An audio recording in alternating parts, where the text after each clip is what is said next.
Hello, friends, and welcome back to the Bikes for Death podcast. As always, my name is Patrick, and I am your host. And on today's episode, I'm talking with Jay Petervary, who is a member of our community that likely needs no introduction. Jay first rode the Tour Divide in 2007, and he has been making waves in the bikepacking world ever since. His latest project was to ride the entire Great Divide mountain bike route that, as of 2018, now starts in Jasper, Canada, which adds about 500 miles onto the route that we currently know as the Tour Divide that starts in Banff. And there's a little bit of history behind the Tour Divide, the Great Divide mountain bike route, and it all ties into Jay's purpose and reasoning for wanting to do this ride. He titled it Unearthed, and it was a project that he worked on for many years. He had a cool bike built, a unique bike. He had fundraising efforts surrounding it, and he put a lot of time and attention into setting the fastest known time on the Great Divide mountain bike route, the whole thing, which now is 3,080 miles. Unfortunately, about 2,000 miles into his ride, Jay was struck from behind by a motorist in broad daylight on a clearly visible road. He was struck from behind at about 2,000 miles into his ride, halfway through Colorado, thus ending his ride and beginning his road to recovery. So in today's episode, we are catching up with Jay. We are hearing from him about the tragic event that happened to him, about his injuries, about his recovery, and of course, about him coming back to revisit Unearthed sometime in the future. I wish there was some kind of happy bow to tie on to this episode, but the reality is that as cyclists, we are vulnerable and we are in a world that is not set up or designed for us. And Jay getting hit by a motorist is a sober reminder of the danger that is out there, the danger that we face, and how vulnerable we are as cyclists. So while that isn't a fun conversation, it is an important one, and it's an important reminder, and we're lucky that Jay is still with us and he's able to share his story and he's able to tell us about it.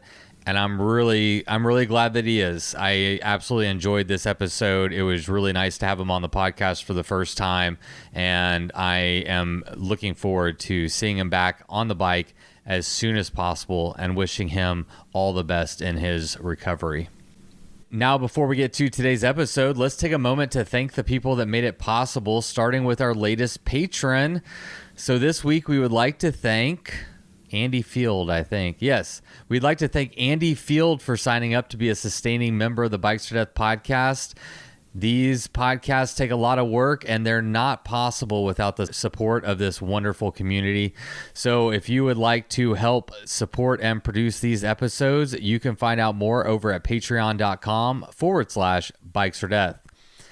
All right, and today's episode is also brought to us by a new advertising partner. I'd like to tell you about Fred Bars. If you don't know about Fred Bars, they are solving one of the biggest problems that we face as ultra-endurance cyclists, bike packers, and bike tours, and that is comfort. I don't know about you, but on long rides, 100, 200 plus miles, I deal with severe hand pain, hand and wrist pain. It's always been my Achilles heel, so to speak. And it's something that I've just gotten used to. I've just learned to accept that, hey, I'm just always going to have hand pain. But that is exactly where Fred Bars comes in, because they were designed to help solve the problem by opening up different riding positions for bike packers and endurance cyclists. So what the Fred Bar is a small mounting bar that attaches to your steer tube above the stem. And when installed, it creates a mounting platform for your aero bars that is designed to put long distance riders in a much more comfortable and favorable position for long days in the saddle. It does this by bringing the aero bars a little higher and a little bit closer to the rider. Remember that the objective here is comfort and not being aero. So a fun fact is that Fred Bars was originally invented for the very first Tour Divide ride in 2008, and it's been used by tons of Tour Divide riders ever since. If you're interested in learning more about that, I've linked an article in the show notes. You can find it on our website as well that tells you more about the Fred Bars story. So if you are like me and you experience hand pain, wrist pain, shoulder pain, or numbness on long rides, or if you just want to be more comfortable, I highly recommend that you check out the Fred Bars. It's an easy solution to one of long distance cycling's greatest problems, comfort. So to learn more and to check them out for yourself, head over to fredbars.com and don't be shy to let them know that Bikes for Death sent you. And remember, Fred Bars, so you can ride your damn bike in comfort. All right, ching, ching, ching. The bills have been paid, and now it is time to get to my chat with Jay Petervary. One quick note about the formatting of today's episode is we are going to start today's conversation with his injuries and the accident and what happened. I think that is the predominant thing that people are going to want to know about. I polled my patrons prior to Jay coming on and getting a sense for what kind of questions were out there in the community, and obviously a lot of concern about what happened. How was Jay hit? Why was Jay hit? What can we learn from this? And so that's where the conversation starts. But of course, we're going to talk about his bike. We're going to talk about his Great Divide mountain bike run. We're going to talk about him coming back. We're going to talk about some of the history of the Tour Divide and bike packing and all kinds of good stuff. Again, it was my distinct honor and privilege to have Jay Petervary on the podcast. I'm so grateful that he's here and we can even have this conversation. But I'm happy to see that he is on his road to recovery and riding his damn bike again one day soon. All right, well, before we get to today's episode, let's have my friend Miles Arbor kick it off with the Bikes for Death theme song. You load up your bike, you ride away from home. You could be with your friends or you could be alone. You ride for a day or maybe more. You just love being in the great outdoors. Everything you need is strapped to your bars, including that new pillow you got from Santa Claus. And then you think, oh shit, to yourself. You left that super lightweight tent on the living room shelf. Bikes or death. Bikes or death. Podcast. All right, well, Jay, my first question for you is how do you pronounce your last name? Is it Petervary or Petervary? Yeah, just like it's spelled. It's Petervary. Petervary. Okay. Well, in that case, I'd like to apologize because I've been pronouncing it wrong forever. I always call you Petervary. So I was listening to you and Rebecca Rush did a Instagram live prior to your Unearthed, and she knows you better than I do, and she called you by Jay Petervary, and I was like, I might have that one wrong. Yeah, it's funny how people want to try to add some sort of like other, like, I don't know what it is. They want to articulate it differently than what it's spelled. We want to make it fancier. Just do that naturally with last names, right? They just try to make it more complicated. I know. I struggle with it. So are you still in Driggs, Idaho area? I'm in Victor, yeah. Victor. Yeah, so we refer to I generally call it Teton Valley if I'm explaining it to somebody. And then we just kind of include Victor and Driggs when we say that. But as a town, I live on the south end of the valley, which is Victor. Oh, gotcha. How long have you been in that area? Oh, gosh. I moved to Jackson, so just over the hill in 2000. And then we spent about 10 years over there. And then we popped over the hill and bought this place in 2010. I gotcha. So, do you know my friend Ash Alexander used to live in Driggs, Idaho. I think he was there for about 10 to 15 years. He is a cyclist. He's not dead. He's just in New York now. Yeah. Doesn't ring a bell. I mean, I'm good with names and I've been around with the cycling culture, obviously, for a long time and just floating around. But yeah. I was out riding bikes. It's pretty special. Oh, it is. Yeah. He and I rode. I was there in, I want to say 2018 or 2019. And the whole time we were riding around or just driving around, I was in the town. We were always like looking for you. He's like, every once in a while, you'll see Jay, pedaling around. So I never saw you, I never ran into you, but we always had our eyes peeled when we were out there Yeah, funny. riding around the area. Well, Jay, I wish that we were meeting under better circumstances, but I really do appreciate you coming on the podcast and being willing to kind of share your story and what's been going on. So first of all, I just wanted to extend my condolences for the injuries and the disappointing end to your ride and your big project. But again, I just appreciate you coming on to share what's been going on. Yeah, thank you. Thanks for having me. Let's dive right into current events, man. I mean, there's an intro part to this podcast, so everyone I think will be kind of up to date with the fact that you were hit by a motorist while you were out on your Unearthed ride. I just want to start at the beginning. Like, where are you at today? We're about 30 days after the wreck. What injuries have you sustained? What are you going through surgeries? Like, what does your life look like right now? Yeah, I mean, I guess the dirty part's over with as far as things go for right now. I broke a humerus, and that got plated, a few days after I got hit. And then I had a wrist that needed to be put back together, so it's got some hardware in it, and that was done like a week after I was hit. And then I do have a broken L2, kind of fracture down the center. The fortunate part of that is there's no little pieces floating around. Nothing got into my spinal canal or anything like that. So like nerve wise, I feel good, but like there's nothing you could do with that. It's just got to heal on its own. And I would say like right now, that's kind of like the worst of the injuries.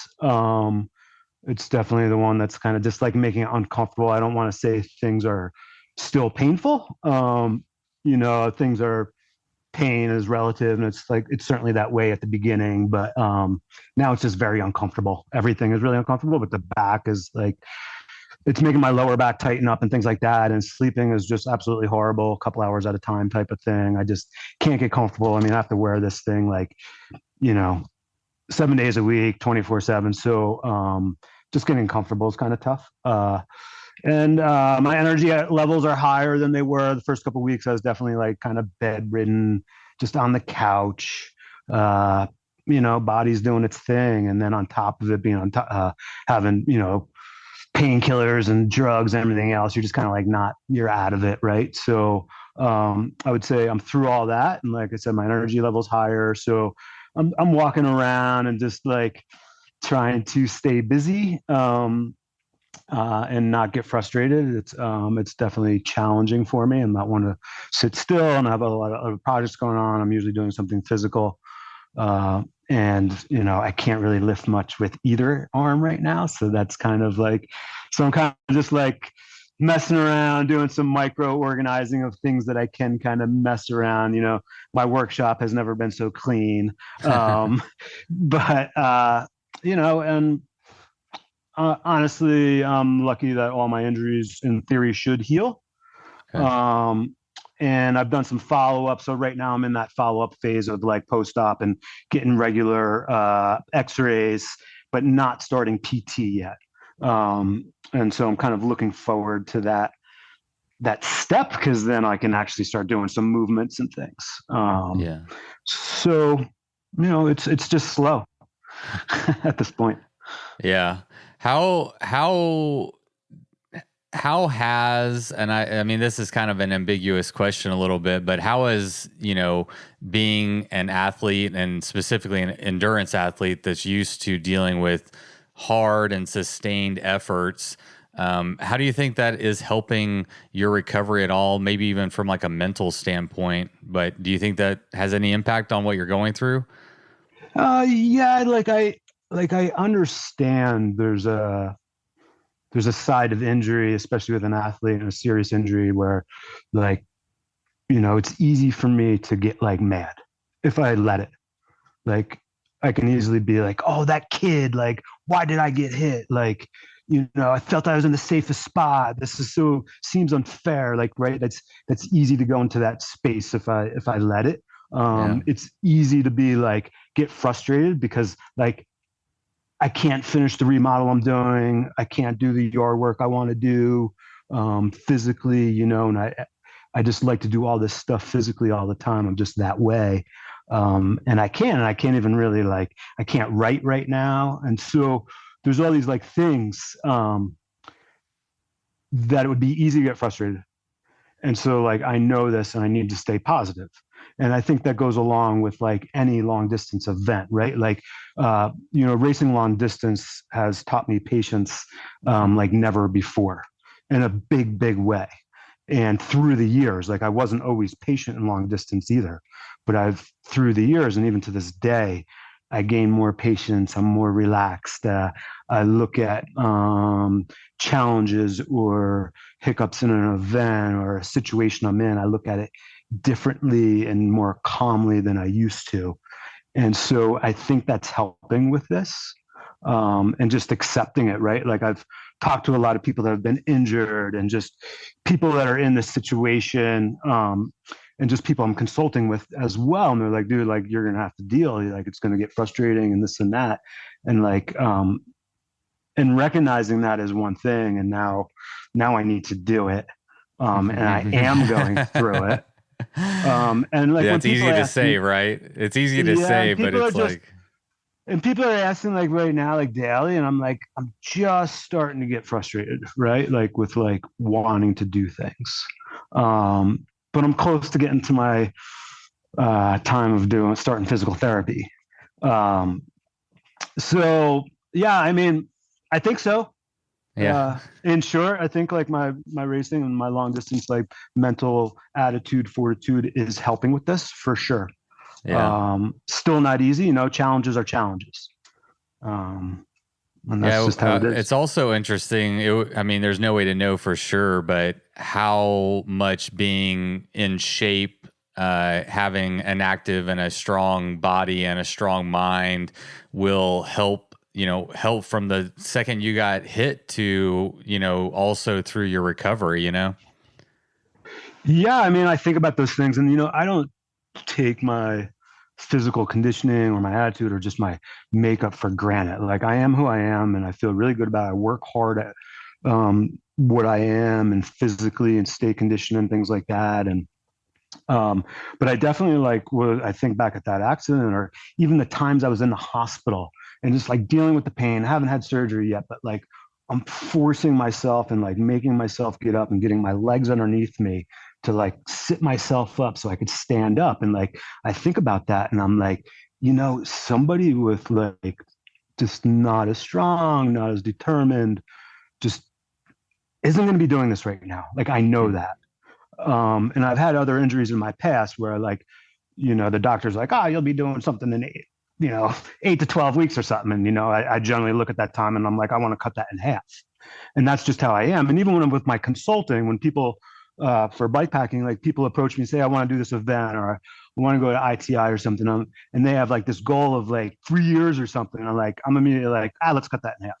Like, we'll get you there. Mm-hmm. And I think that's just kind of the attitude you have to kind of like really get some things done.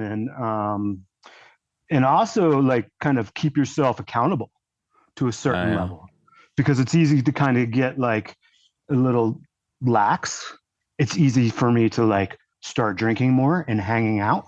Yeah. Just all of these other things that aren't good. Right. So like, just having that mind, like, yeah, like this is a hard day and this is a slow day because I can't do much, but I still need to be like on it somehow with recovery always in my mind. Yeah. It's tricky.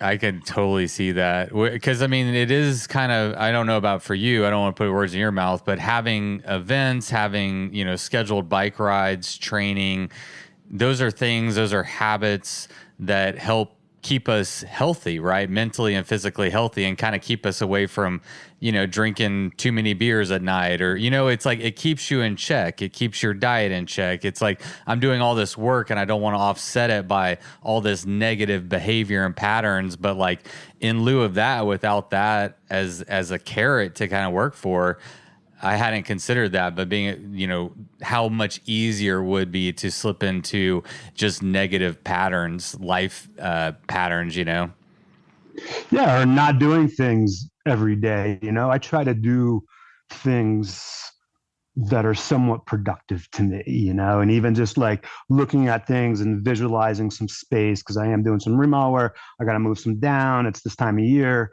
But then when I have an able body, I could be like, hey, man, can you help me with this? And this is what I want to do. This here, this here, this there. And at least my brain is working, right? And like I'm thinking about things that's somewhat productive.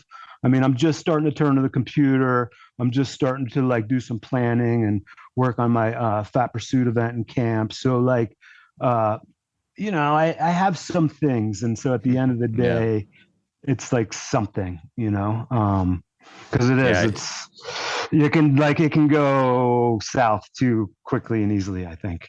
Yeah. And especially when the bike is like, truly, the bike is like, I mean, it's medicine for me, like, right? Like it's an outlet for me.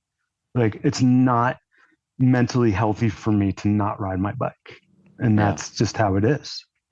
I, I was just having a conversation with my girlfriend a few days ago, and I was a little personal insight, but I recently decided to wean myself off of like SSRIs for like social anxiety. I've been taking a medication for years now for anxiety, and I'm like, you know what, I'm in a good place. I'm gonna try to get off this shit.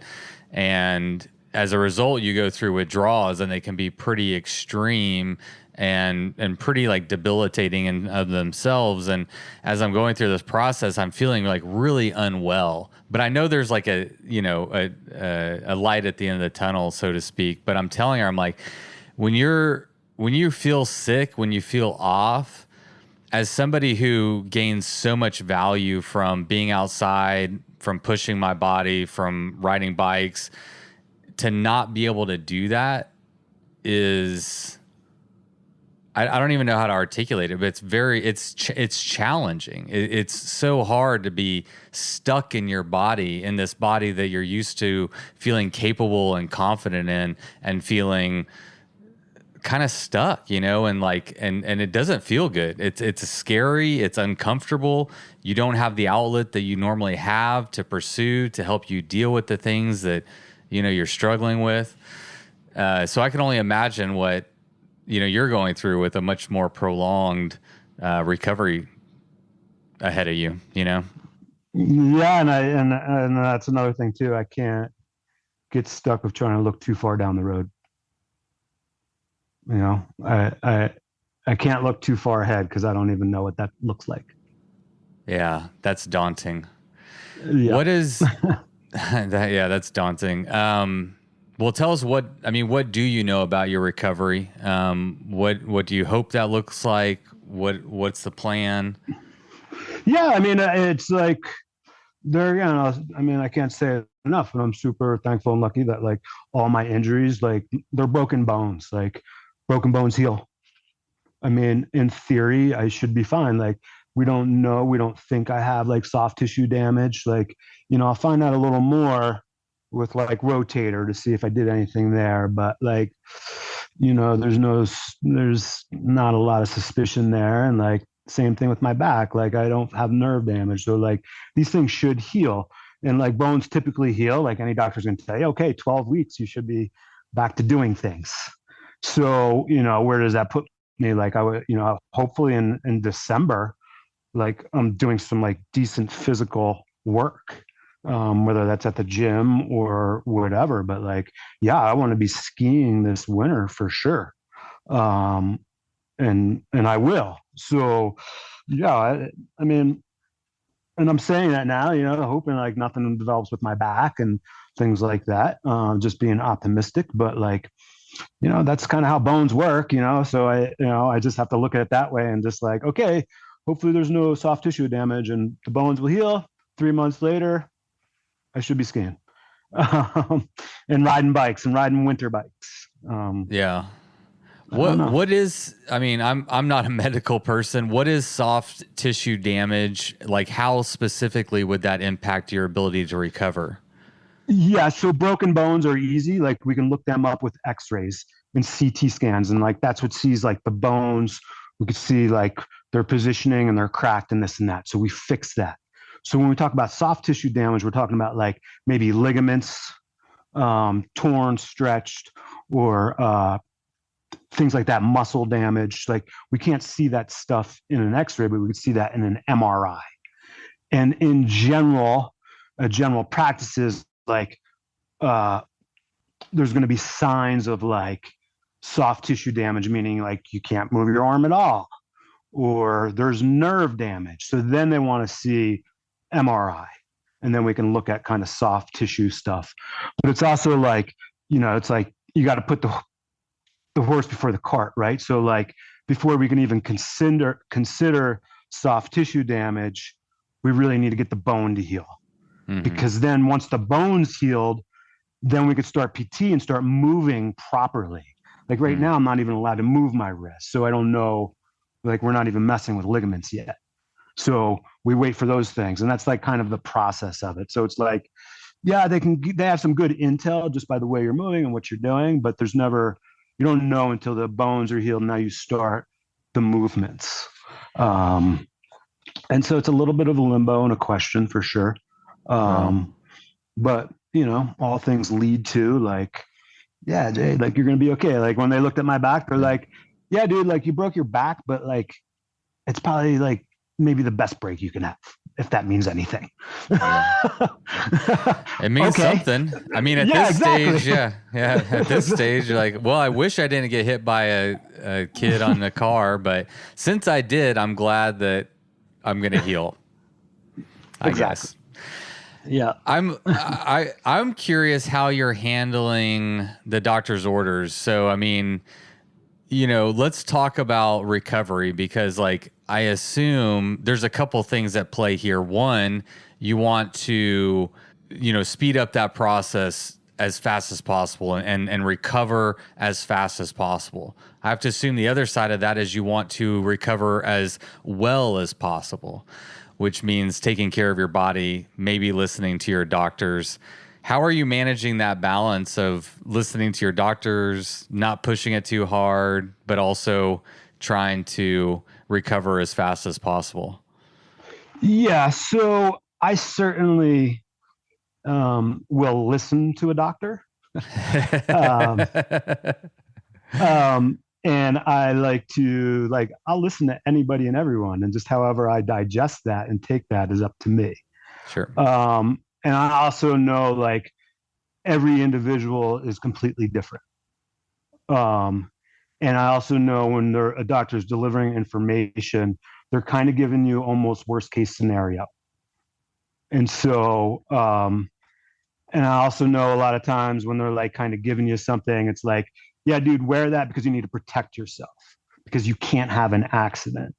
I mean, it doesn't mean I can't take it off and be careful. So I'm probably going to like go against the rules a little bit when it comes to the doctor, because like, I feel I have a really good mind to body awareness, and I'm really in touch with my own body and my own self, my own limits. And so, and I've had other injuries, unfortunately, that has helped me with that, and to know my body and to know about PT and rehab.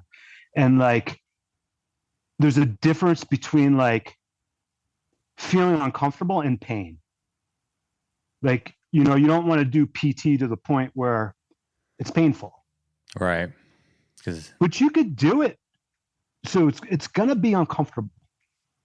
That's just how it is. You got to work through and get these range of motions back that you lost. Like my arm went to like toothpick size in the past month. Like I'm literally like lost a bunch of like muscle already. And so, but I'll work on building that up. And so, yeah, I mean, like I said, I listen to the doctor, but I'm still going to do what I do, and hopefully, I'm doing it and like not doing more damage. I mean, I don't have an ACL, like so. I've had these different injuries in the past where like I really rely on my own inner energy, my own mind. Like, I had an ACL that I blew out in the mountains, and my knee buckled all the way back from skiing, and like I was told to get like ACL surgery by several doctors. One said, hey man, just to let you know, there's people without them. So now I don't have one because like someone told me not all people have it. And so I went and did the work and to not having ACL. And I actually walked across Alaska like a month later.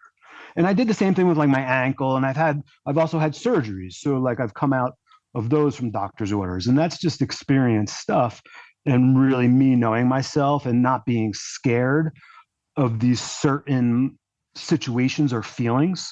The first time you have a break, every little thing you're going to be worried about, every little feeling. Yeah. But as you have breaks, that there's this feeling that's going to happen. And it's almost like the same with bike pack. Like I relate so much to my racing, right? And what I do long distance wise. It's like so many people are familiar with like 3 and 4 and 5 days and how that feels, pushing themselves. Many people have that. People can take holidays, vacation, weekend warriors, and you can experience an event pushing your own body, however, whatever that means to you. But now you could become familiar with this space of what it means to push for 3 days, what it means to push for 4, 5. Not many people can afford the time to get beyond that, right? Yeah. In reality. And so Yeah. then we start these, so then we have this like, just like, let's use it as an example, bucket list event, Tour Divide. Bucket list. Everybody wants to do it. But they all have these experiences with 3, 4, and 5 days. Then you do that.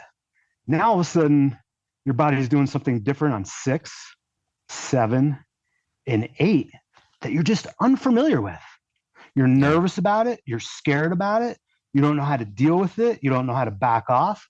And so you enter that, and then we're like, how you react to it the first time you have that experience is different than how you react to it the second, third, fourth, 10th time you've had that experience.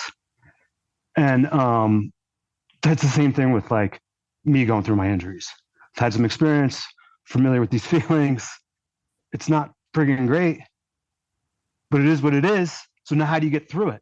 On day 5 of an event, day 6, like my Achilles and knees hurt just like everyone else's. I'm not going to talk about it. I'm going to get through it because I've been through it before and just like, no, this is going to be a shitty day because this hurts. Okay, been here. I need to get to day 7 so it doesn't hurt anymore. And I think it's the same thing with the recovery process. Yeah. But I do so much like comparison and just like analogies that way because it's my life. Yeah. I mean, I relate almost everything through, endurance efforts. For us, it's usually bike packing. Then you can draw a lot of analogies between, the effort of life and the struggles that life will throw at you and the curveballs that life will throw at you. And the same thing that when you plan a 3,000-mile bike ride, things are going to go wrong, or a 500-mile bike ride. It really doesn't matter, but it rarely goes perfectly. And it does teach you patience. It teaches you attrition, and it teaches you to rely on yourself, which is a tie into what we're talking about here is, and if I hear what you're saying correctly, it's like there's 2 things. There's one, there's like, there's the doctor's advice. So you're listening to your doctor, but then you're also listening to yourself, and it's something, my father passed away from cancer about 12 years ago. And he went to many doctors over years, and was like, hey, there's something wrong with me. And the doctors kind of blew him off. And they didn't finally, until like 2 years after going to the doctor, they finally diagnosed him with stage 4 cancer. And one of the things I took away from that was to be your best advocate. Like, you know what's going on inside your body, and doctors have great information. I'm not blaming the doctors or anything. It's like, but they have one prism that they're looking at your injuries and you as a human through. But the other factor here is like, you and you know yourself and you know your body better than anybody else. And unfortunately for you with injuries, you know what it's like to recover from injuries too. And so it sounds like you're, taking both information and doing the best you can with it. Yeah, it's a way of life, really. Yeah, like around every single turn. What's more challenging, riding the Tour Divide or dealing with insurance companies? Dude, the insurance is ugly. Like that's a mess. Like it's not a fun piece of this whole thing, and I don't know if people realize that. And it's like starting to come out. Like, right? Like I'm having to start to deal with it. Like I've seen some doctors. I've been in the hospital. Stuff's coming in the mail. I'm getting the phone calls, right? Like, and it's the only the beginning. And it's not a good part at all, honestly. And it honestly kind of sucks. Our system sucks. And you don't realize how much so until you're in the situation. And then when you think you have insurance and how much it doesn't really cover, or when you think like, yeah, but like, it's not my fault. Like, I didn't it's clearly on the police report that it wasn't my fault. The kid got charged, he got a ticket, but like his medical insurance isn't covering me. Like, right? Like, and so there's this. Or what about his auto insurance, Yeah, what about his auto insurance? And like, most people run around with the minimum liability policy, which is that wouldn't cover, barely a trip to the ER for an abrasion on your knee. Yeah. So the scale of it just doesn't work in an accident like this. His coverage isn't working for me. And that sucks. And even for like damages to property. Like I had a custom bike built. We all know what this stuff costs. And none of it's cheap, but like, his property damage doesn't meet to like what even my bike is worth. Yeah. And like, where does that come down to me? So I have to like fight through my insurances to have this done. Like, it's just, the system's like, it's horrible. And then when you talk about like, yeah, I got lost time. I'm losing time from work. I've had to cancel trips. Like I'm delayed on this like remodel that I'm doing. I'm having to spend more money than I need to be spending right now. It all starts to add up. At first you're like, yeah, but like, no, every time, like, I'm spending money right now. I'm not making money.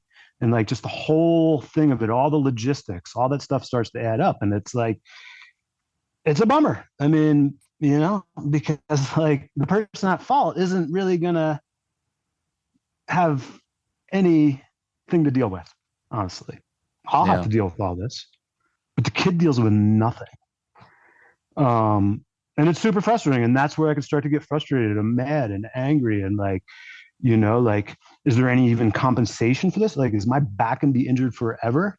Am I done? Like, I don't know, but like, I'm not gonna like get anything for any of this.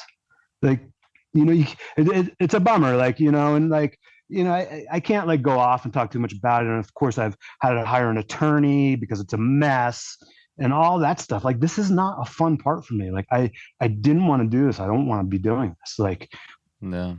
Yeah. And it's like, it's the ugly part. But it's the reality part too. Yeah. It's, I mean, I unfortunately have not ever had to deal with anything on the scale that you are. But the reason I asked the question, it wasn't in jest. I'm aware of how terrible our system is, whether it's auto insurance or medical insurance. And I'm well aware that, I mean, I don't know your financial situation, but most Americans, if they're caught in a situation like this, it's not good. I mean, why, everybody goes to GoFundMe. I mean, there's these memes that are around, right? It's like our insurance policy, our medical insurance policy in America is GoFundMe, because we don't have the insurance that is willing to cover us. We have all the medical care in the world, but getting it paid for is a huge, huge issue in our society and in the American system. And I know that you're dealing with it, and I don't know exactly to what degree, but I wanted to reach out on behalf of the community and open the door to say, hey, is there anything that we can do for you? Is there anything that we as a community can do through this period of recovery for you? Yeah, I mean, honestly, like, this has just come up this past week, and it's not like, this is a hard part for me because I'm not good at asking for help.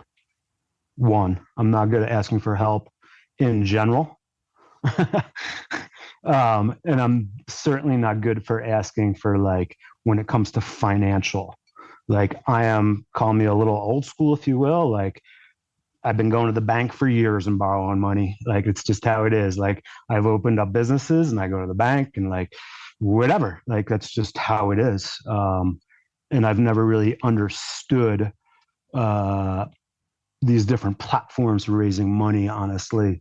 And it's just because I've never been in a situation. I've just always done my own thing when it comes to financial. And then this past week, like, I've been approached by several people and some good friends, and they're just like, hey, Jay, like, I've had someone like, dude, is there a GoFundMe around and this and that? And I've been asked, and I had an event happen this past week, and they're like, Jay, we're doing this gravel event, dude. You've been so great. We want to help raise some money. And, like, I'm just, like, caught in this place, and I'm just like, and someone's like, well, I'll start that. I'm like, and it's like, it's nothing that, I'm not going to start a GoFundMe for me. You know what I'm saying? Like, and so when I'm asked, it's just like, I ignore the subject. It's just kind of weird for me. But this past week, it's certainly been a topic for sure. And, like, I'm also realizing at this point, like, it's an outlet that I'm going to need, is what it comes down to. And I need to accept that.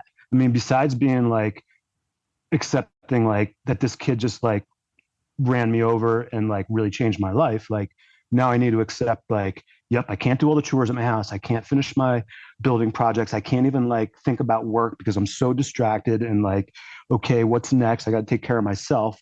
Well, then there's this other financial piece. Like, and so, like, that's just kind of, I'm going in circles here, but, like, yeah, Patrick, like, I'm in that space now, and, like, I don't know, like, where that's going to sit and where that goes. I have a feeling like something's going to pop up.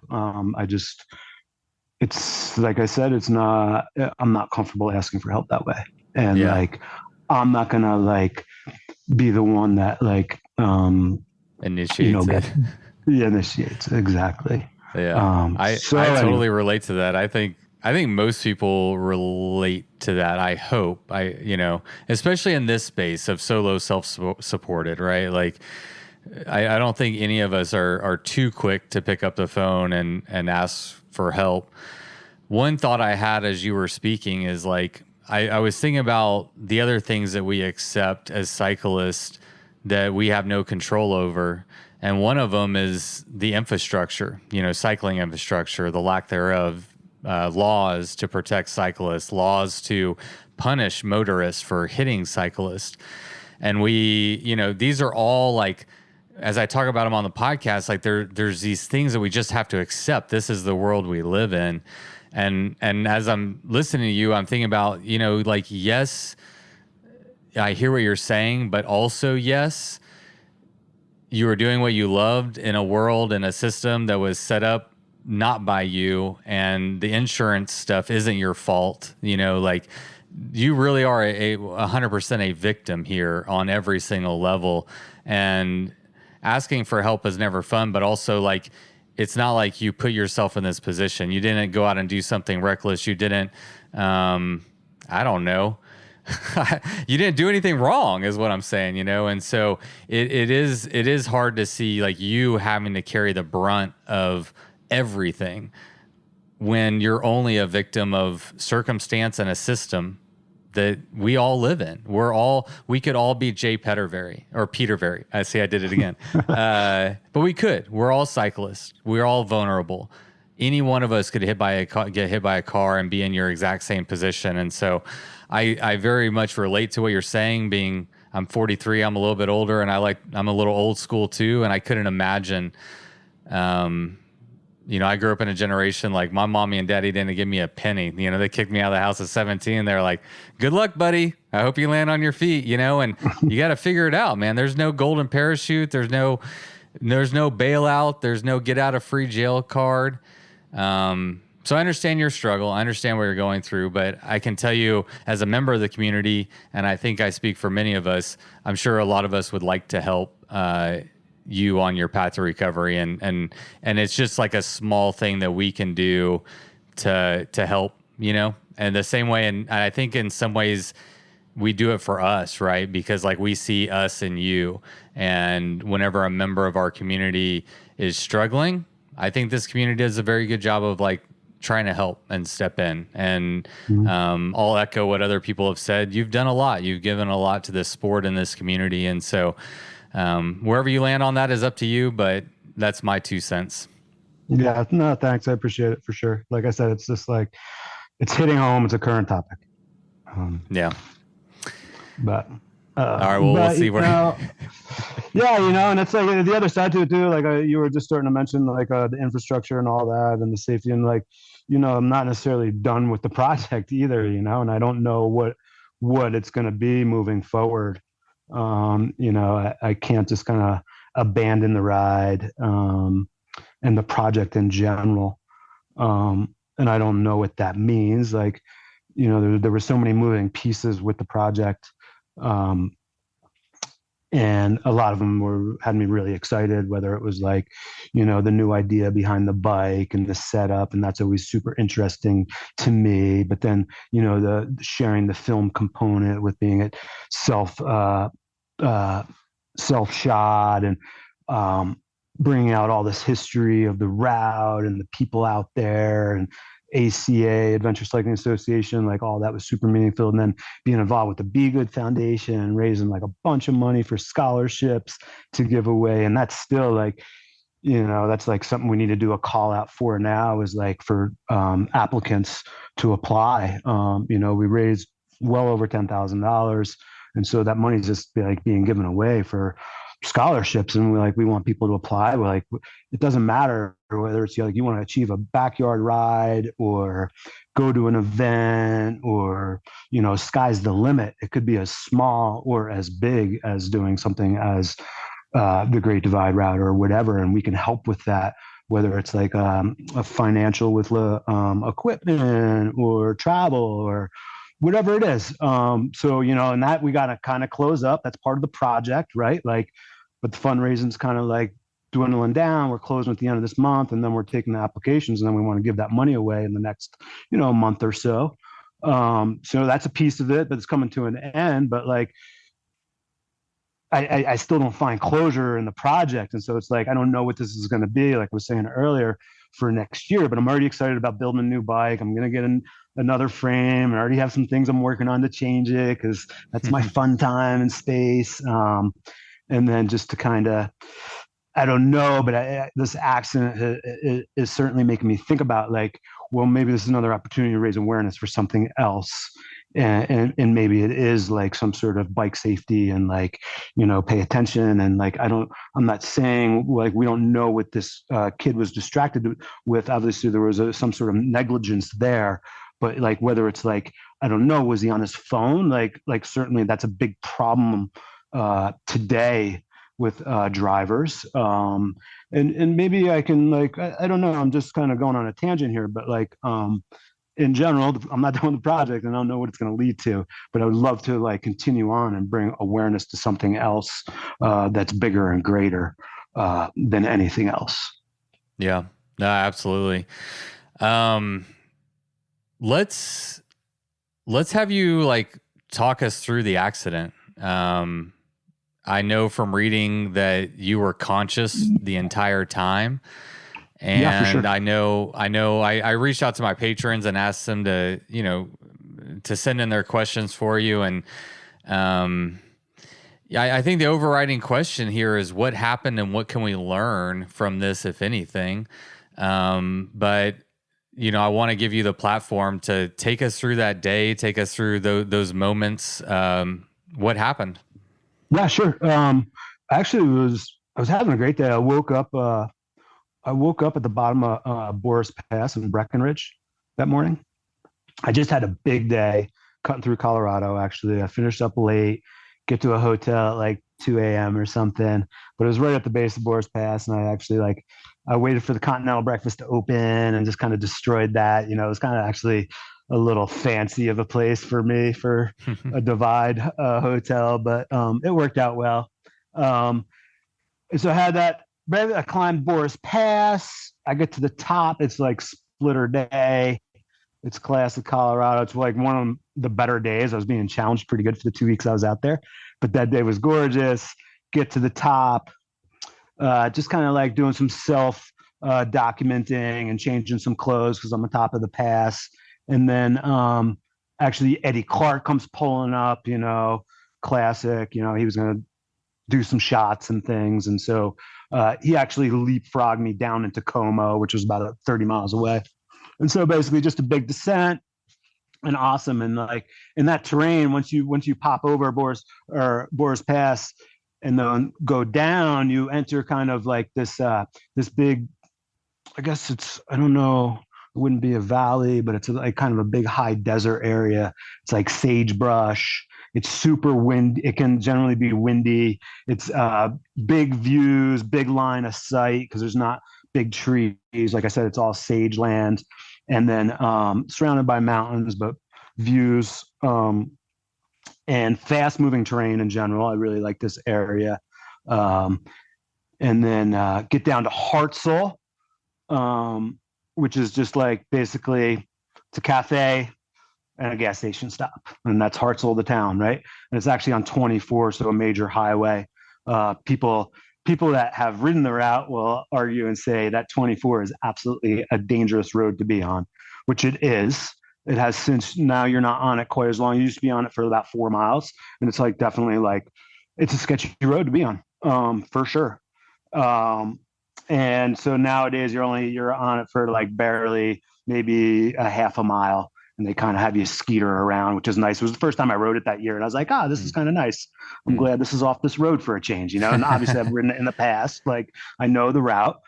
Get to Hartzell, favorite cafe, I always have like these memories of being there in the past and stuff. And like even earlier, I was like, hey Eddie, I'm gonna go and like I'm grabbing lunch in Hartzell. If you wanted to like meet up there, be cool, maybe do an interview or something. And so sure enough, like sat down with Eddie, had a burger, did an interview, whatever. And then I was like, all right, Eddie, peace out, thanks, cool, thanks for the photos. And actually even during the interview, it'd be fun to kind of see the footage, but like I even say, oh yeah, it's like a great day. I'm stoked. I'm having a 5-star, can't wait to get to Salida. And like, I even pre-booked a room, like, further away. Like I booked a room like miles away and I was like, I might get there 2 a.m. And he's like, really? You're going to get there? I was like, I'll get there. And like, so I'm just like, I'm flowing. I'm having like a good day. Yeah. And like, I have a big burger in my belly. I leave at like noon, 1 o'clock or something. And I'm like, all right, see ya. And I got like a bit of a tailwind. You go across and then you're on a dirt road again. It's just like good moving terrain. And like I said, it's sage, like you could see forever. And like, I'm just starting to get in my groove, maybe an hour in or something. And I can remember kind of either being in my drops or in my aero bars. I was definitely like, I was moving fast at this point, had a bit of a tailwind, good dirt. Actually, it rained ahead of me The sun was out now, but it just rained, like a little classic thunderstorm, but like the road was good and tight. And I was just down cruising. And then the next thing you know, I just remember like a big noise, um, and kind of like an explosion. Like that lasted like a split second. That's all I could remember from that. And then I don't remember the seconds in between, but I remember sliding on my eye and my head. And so that was like the end result. I don't know the seconds that took place in between. I don't know if I flipped. I don't know if I flipped with my bike, but in the end, I was away from my bike. My bike was way ahead of the car, and then I was way ahead of my bike. So I don't know how that happened. And it's certainly something to think about, and just kind of, you know, whatever, call it fire talk or something, but like, well, like what happened? Like, was I on it? Was I flipped on it? Because you look at my bike and you're like, what in the heck happened there? Because the bike is just destroyed. And he didn't run over the bike either. So, and then I'm separated from that. And like I said, I remember sliding on my face and then just like, kind of like on the side of the road and curling up and just like screaming, like, what the fuck happened? And like, I knew my hand was like a bag of rocks. I mean, I've broken wrist before. Like I knew I couldn't move that.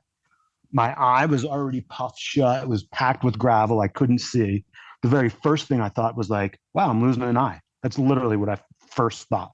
I was just like on the side of the road. I was like, wow, like in the back of my head, I'm losing an eye. Sweet. And then like couldn't feel this and I couldn't move because of my back. And then I knew my right shoulder was a mess too. So like when you can't move both arms or your back, like you're pretty like messed. Like I can move my legs and thank God, I'm super happy for that. But there was a big chunk taken out of my leg that I get stitches in. And I was just bruised up. And like, and this happened so quick. And then like, I'm kind of like screaming a bit and their kid behind me like was yelling, you got hit by a car, you're gonna be all right. You got hit by a car, you're gonna be all right. And then like he made a phone call, and then and like I said, he's a 16-year-old kid, so like he called his dad, and then there was like some bystanders that stopped. So now things are just kind of like moving forward. Bystander stops. There's another person there, and then his dad showed up, and he was some sort of like first responder medical guy type. And then they called ambulance. And by this time, there's probably about 4 or 5 people there. And like, I'm kind of like, I had to get out of the road. I'm starting to be in like some pretty hard pain.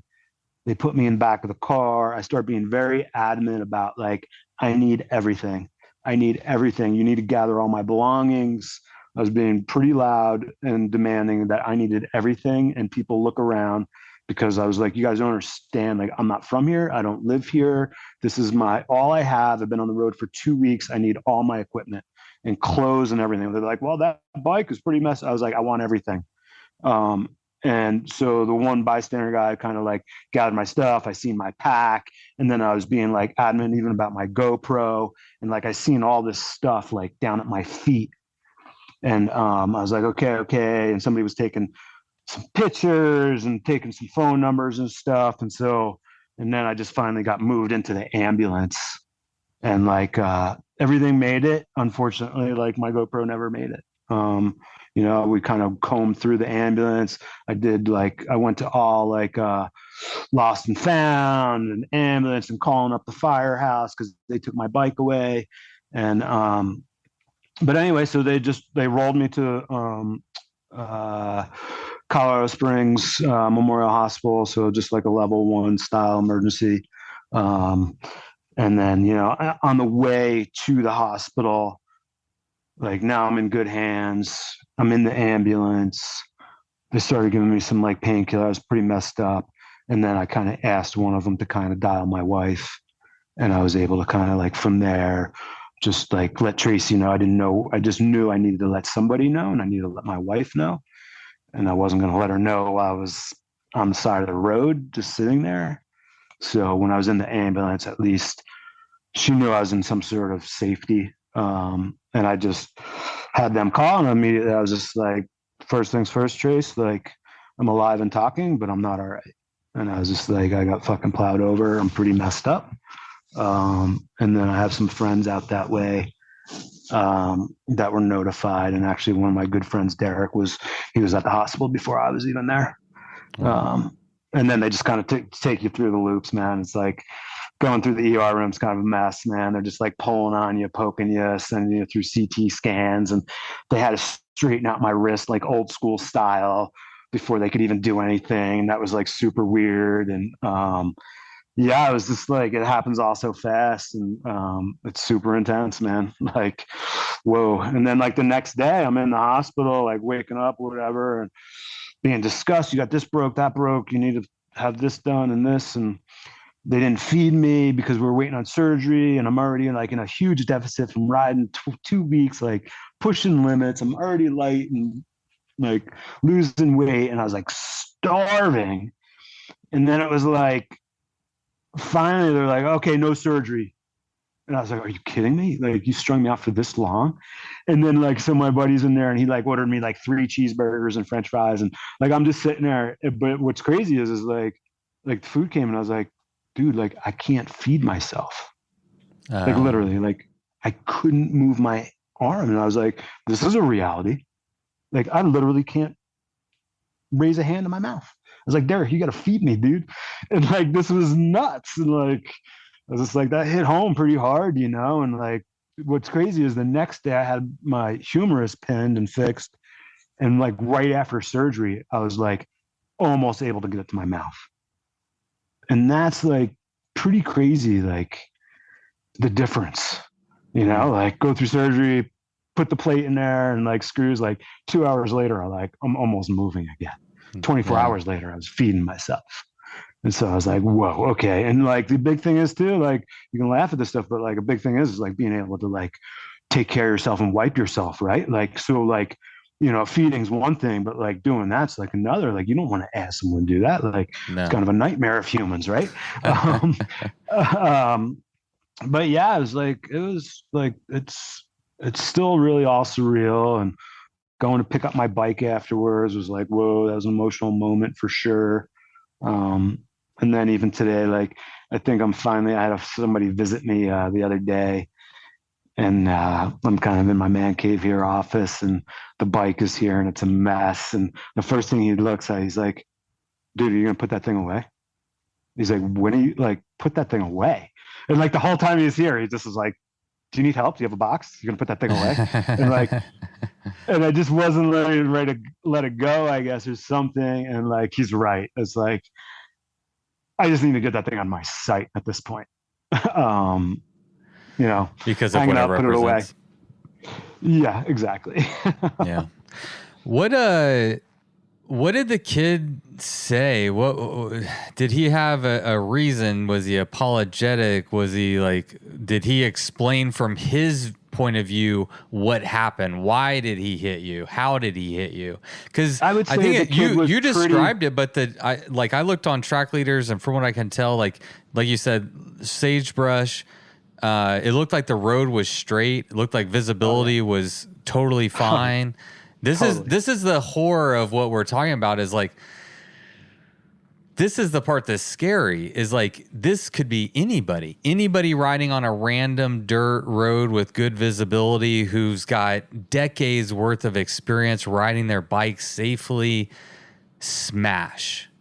What the fuck? I would describe it as like the safest place I could have been, honestly. Yeah. And like, when you think about it, you're like, okay, like, there's like huge line of sight. So like, I'm thinking like, this kid would have seen me a mile out. This kid would have seen me 3/4 of a mile out. He would have seen me a half a mile out. He would have seen me a quarter mile out. He would have seen me 100 yards out. He would have seen me 20 yards out. So what was this kid doing all during this time? Like, there's a lot of moments to see me, right? And then you react, right? You see pedestrian, you're on a quiet country road. Like, there's no rushing. There's not traffic lights. You're not in the middle of the city where everyone's buzzing around going, like, there's plenty of time. There's not a car coming towards you. Like it's pretty clear. Like, he never let off the gas, for one. like, and who knows how fast he was going. Um, and like to swerve around me would have been easy enough too. Um, but that didn't happen. So like when I was in the car and kind of like I was like stable, like they stabilized me while I'm waiting for the ambulance. And literally, like I just see this kid, right? And I'm just like, dude, man, like fucking like look at me. I was like, do you see what you did? And he just kind of like was just like a little bit like shy and like kind of like turned away. And it was just like there was like a mumble of a sorry and like kind of like I tried to swerve, but I swerved the wrong way. And it was like, swerve the wrong way.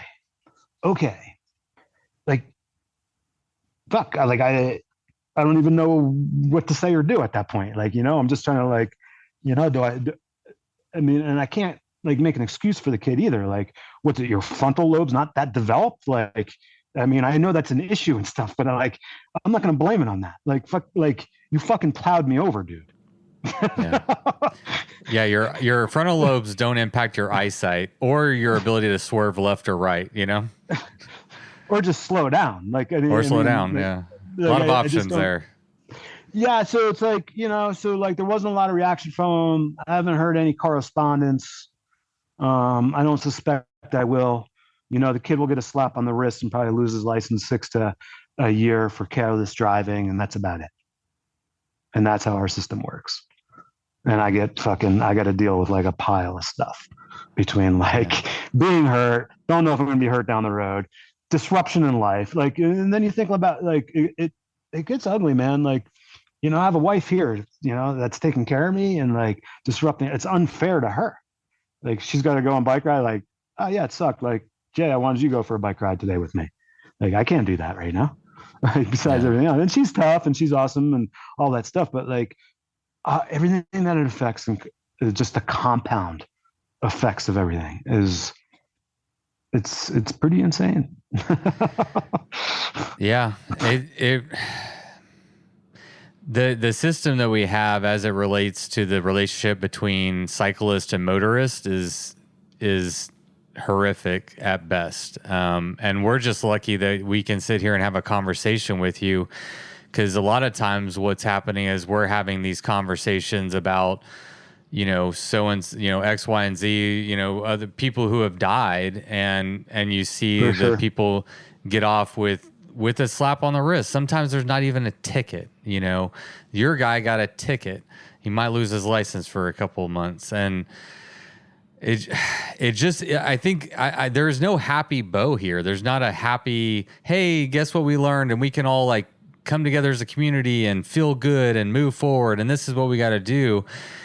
It's more of just a horrific and a gut-wrenching reality that this is the system that we have, and this is the risk that we assume as cyclists, and we are vulnerable, both from a physical standpoint, but also from like insurance to the law. Like, we are completely vulnerable, and we are the victim at every single stage. And I don't know any way to put a happy bow on that, but it's just like a reality check. Like, we are cyclists. This can happen. I don't know. Do you have any other? Do you have a happy bow or any thoughts on like what is a community? No, man. Like, honestly, it's just like, I mean, I have to accept it. Like, life is not fair. Yeah. Like, life is not fair. Like, I was talking to a real good friend, known me for years, and like he's known some stuff I've been through and just my childhood and everything. And I'm just like, man, like life isn't fair, and this is like not the first time life hasn't been fair to me. And it sucks. Like my wife has a harder time accepting that than I do, I think. Like, she wants to know about like what happened and all this stuff. And I'm like, yeah, I'd like to know, but like it doesn't help. It's not going to do anything. Yeah. And it's just, it's not fair. And like, well, sometimes that's what it is. Like, I can't fight it. I can't fix it. There's not a Band-Aid. There's none of that. I just accept it and move on. And there again, if I want to make analogies to like my racing, it's the same thing. Like, You go on these big journeys and like sometimes it pours rain the whole time. That's what that is. You know, Yeah. sometimes you push your bike, sometimes you break your bike, and you have all these things that are unfortunate circumstances, and you just have to get through with them. And like sometimes there is no reason why that happened, and you can't clobber yourself by trying to figure out why, but instead you got to fix the problem and move on and get down the road. Yeah.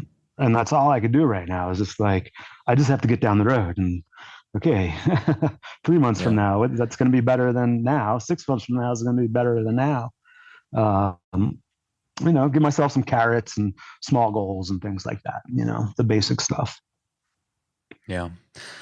What was your relationship with being a cyclist and interacting with cars prior to this? Because I think like as cyclists, we all have a narrative that we tell ourselves. We all inherently know that this is dangerous. We know that it's a possibility we could get hit. What was your relationship with that prior to getting hit? Yeah, great question. Like, I grew up back east on bikes, not racing bikes, but BMX bikes, getting around, like super comfortable in cities, New York City, bumping cars, things like that. And like, just like it never worried me to be on the roads and things. And then like blooming into like a cyclist and things like that. 20s, 30s, whatever, road riding, no big deal, didn't care about it. It never bothered me. When conversations started coming up in the past, like call it 10 plus years of like, dude, aren't you worried about riding on the road? Like it still never bothered me. And I know it bothered, like, that's like becoming more and more of a topic, people not riding on roads and why gravel's so popular, this, that, and the other thing. And honestly, like it's only started bothering me the past handful of years, but like, I still pop up and over Teton Pass, which people are like, really, you go up there? That's crazy, dude. Like, but when I'm by myself, I feel so much better. Like, because then I'm only responsible for myself. I don't like riding with other people on the road, but I'm super comfortable by myself. Um, and I've done some road ultras, for sure. And I actually time trialed the Ram route once, race across America. I did a bike packing style while the race was going on. And I was like, that was the craziest thing I ever done. Like literally, like, cause then I had people like approach me and be like, dude, you think that should be a bike packer? I'm like, no, it's absolutely terrible. The roads they put you on is like, it's crazy. Now I understand why they have to have vehicles behind them. And I'm like, that was like a dangerous thing for me. Like I almost died several times. I'm sleep deprived. So, and that was like, this is like way early. This is probably before 2010. So quite a while ago, but, and I've done some other road ultras after that. And then, I did Route 66 was a road ultra once. It was a bike pack ultra, Route 66 from Chicago to Santa Monica Pier. That was a crazy ride. I almost died. Like it felt like a couple of times. I was like, don't ever do this. And like early on when I time trialed Ram, actually, I had somebody reach out to me, and it was actually Nathan who started the Trans American race, which is arguably the first like bike packing road ultra. And he called me after he knew I did Ram, and he was like, dude, what do you think about some road bike packing? And I was like, dude, man, I think it's dangerous. I wouldn't promote it. I was like, I'm not promoting that shit. I was like, dude, you have type A's like me that are there to rip each other's legs off and competing at a front end on public roads. I was like, bad formula, bro. I was like, people are going to die. And that was like how I ended the conversation with Nathan. And whatever, down the road, and like now we have road ultras. And granted, people have died. And so that's a fact. And so like I kind of moved away from that space. And like I had big desires to do transcontinental, Mike Hall's race. And so I'm talking to him that year, and I was like, I think I'm going to come out this year and do this. And unfortunately, it was the same year that Mike died. So I was ready to go do transcontinental that year. Mike passed away. It hit me pretty hard, and I was like, fuck. And I made an agreement to my wife and to my sponsor at the time, Salsa, a really good marketing manager of mine, years ago from Salsa. He was like, he gave me a phone call, and he's like, dude, man, like you have nothing to prove. Like, please don't do road ultras. And like, I got that phone call from him and my wife, and I was like, I won't do any road ultras, I swear. And so like, I made that agreement. I was like, yeah, I don't want to die that way.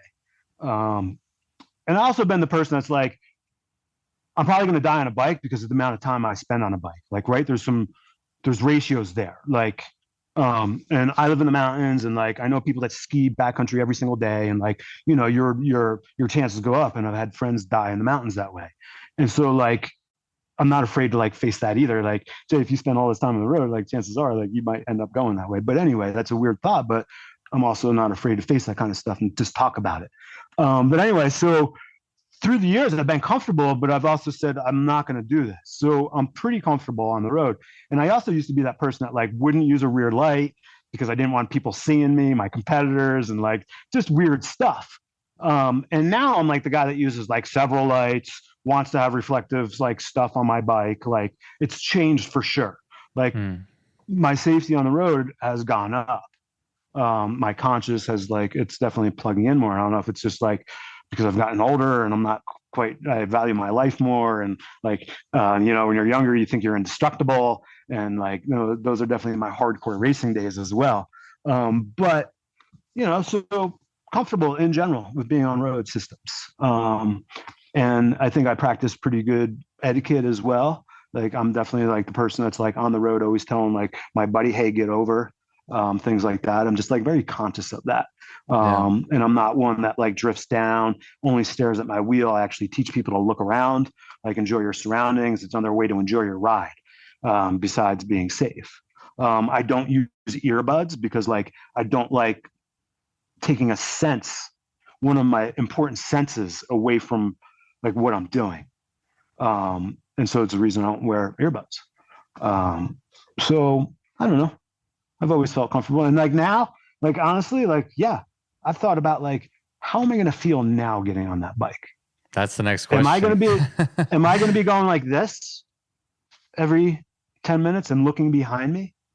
Am I going to get a Vira or one of those Garmin like things? Absolutely. But like, I don't know, I got, I've had some backcountry skiing experiences.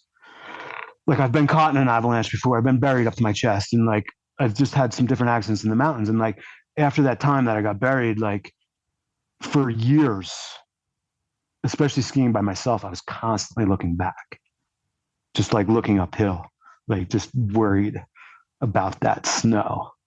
And like, I don't think I'm going to be that way on the bike, but I don't know either. Yeah. Yeah. Yeah. Man, I'm at a loss because this is like a big topic that I think we all grapple with as cyclists to different degrees. And like, Mike Hall was a really pivotal moment, I think, in a lot of our lives where we asked questions, looked inside. How do we feel about this? How do I feel about me going out and exposing myself in this way? And then to have you get hit by a motorist, and you're hit in the afternoon on a full belly. You just saw your friend. You were in good visibility. You practice cycling etiquette and cycling safety. Ever since you got hit, I've noticed that I've had an uptick in my own awareness and my own uncomfortability with being around vehicles, and I don't know what to do with that. Like I relate to what you were saying about, like, I've been a cyclist since I was 4. Well, I don't know when I turned into a cyclist, but I started riding bikes at 4, and it's just been a part of my life for my entire life. And I grew up riding around cars and traffic, and I know that it's a risk. But when you start to see people that you look up to who have years and decades of experience under their belt, that are either getting hit or hit and killed, it's scary, man. And it's like, what do we do as cyclists to overcome that fear? Because we're not going to change the system. We're not going to get phones out of people's hands. We're not going to change the laws, probably. I mean, nothing is going to happen with any immediacy, at least, right? So I don't know. It's that you have two things that I feel like you have to recover from. One, physically, but two, mentally. Like, how do you mentally allow yourself the freedom and the luxury of being able to go out and ride your bike and enjoy it and not look over your shoulder every 30 seconds or whatever it may be. Yeah, it's like I said, I don't know. I'll Are you certainly worried be about putting. it? Are you worried I'm a, about what your mindset will be, or? oh yeah, for Yeah. sure. I mean, especially Yeah. because it is like, it's definitely like it's my medicine. I need to ride bikes. It's my outlet. It's my creative space. It's a lot of things. Um, you know, it's a fun thing for me. It's like it's not the living I used to like make it, and actually I'm thankful for that because I enjoy it even more so. But it's just really interesting, and I don't know. It's like there's also maybe I got to look at it in a way of like sometimes it's good not to know things, right? Like you know, uh, And instead of like, when do we yeah, I all? don't, When do we know everything anyway? Right? We like think we yeah. know things. You thought you were gonna finish that ride. I mean, but like, how much control do we have all the time anyway? And yeah, it's a deeper philosophical question, but yeah, not knowing the answer maybe is, well, it is what it is, so it has to be okay. Yeah. Well, yeah. I don't know. I mean, I think the important thing is everybody. I don't want to scare anyone, but I think that it's a good reminder or a bad reminder. It is a reminder of the reality of what we do and one of the potential outcomes. And ultimately, I think that it's important that every person has the conversation with themselves the way that you have, the way that you will continue to. And you have to be aware of that, and ultimately it comes down to you. It's the same way as your relationship with your doctor. Like, you're in control of your body and your brain, and it's kind of up to you where you land on how you want to use it. But these are realities that cyclists need to be aware of. I think, as sad and horrific and fucked up as it is, that is actually the way it is. Yeah, and it's like it's funny. Like I could just like tell stories and this and that. It's like I'm doing the ride, and I'm like, oh yeah, and that night that I had a ride over into Butte and go over. There's Lava Mountain is what it's called, and it's this super rocky, heinous kind of road on the divide that kind of spits you down into Butte. And it's like a big mountain pass, and it's horrific. It's like big boulders, like I said, and like and it was pouring rain when I did it, right? Like torrential rain, middle of the night, 2 a.m. You're like, this is a bad scenario. Like going down this mountain with big boulders, and it's like, yeah, I made it through that, no problem. You know, I made it like through the cities, no problem. And you do all these things that you think are like dangerous or like where you could have gotten into an accident, and then you're like, oh yeah, that's where I got hit. Like, that will blow someone's mind. If I was to like take a ride with somebody down there and go past to like where I got hit and be like, yeah, I got hit right here. I mean, like that would not be believable. Yeah. Yeah, it is unbelievable, and that's the scary part about it. That is what makes this so scary. It's like it would be different if you fell off the edge of a mountain because you were doing something gnarly whenever you were sleep deprived and you were rained on and whatever, and you slipped. Fine, we can like rationalize that and accept that a little bit better. But to just get hit in broad daylight on a straight road, it's like fuck. It's just fucked. Yeah, that's kind of frustrating. Like, because my other accidents, I could blame on myself. Yeah. Like, honestly, it's like, but that part of it can be frustrating. So, well, let's talk about Unearthed. We started with the meat and potatoes, but I mean, like, I know this was a big project to you. What is Unearthed? Like, tell us about the project itself. What is it? Why'd you decide to do it? Yeah, so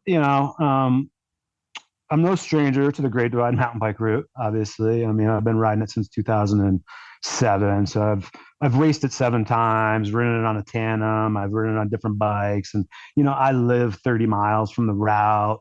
I've toured on it. I've taken clients out on it, and so it's this trail that I like absolutely love and been addicted to for a long time.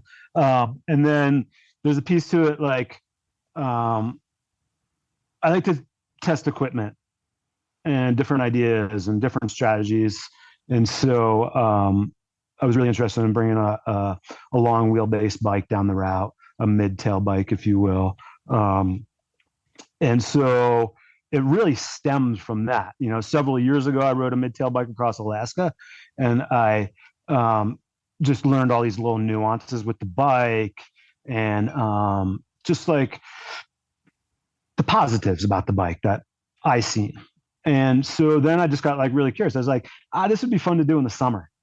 I was like, I want a mid-tail bike. I want this gravel adventure bike for the summer, and I want to ride the Divide on it just to kind of see what it does. And then I was like, well, if I ride the Divide again, like I need to do it for like other reasons. Like I need to figure something out. Like what's gonna like be good in my heart and my head. And I was like, well, I could raise some money. Okay, let's not just pick like a random nonprofit out of the sky. So I know Rebecca Rush quite well, and she's got her kind of nonprofit that she started a handful of years ago. And I was like, reached out to her, and I was like, hey, let's raise some money like for your organization. What's that look like? And she's like, well, we could do it like this, and we could raise some like money for bike pack scholarships or however you want. You structure it. I was like, okay, yeah, let's do it. So that was a good feeling piece, a feel good piece. And then, going back to the route, I wanted to like talk about Adventure Cycling Association. I didn't like what I was doing. I was riding the Great Divide mountain bike route and not doing the Tour Divide. I see like the Tour Divide has like morphed and has become this thing that is so big, it kind of almost drowns the Great Divide mountain bike route because everyone just like continually says Tour Divide.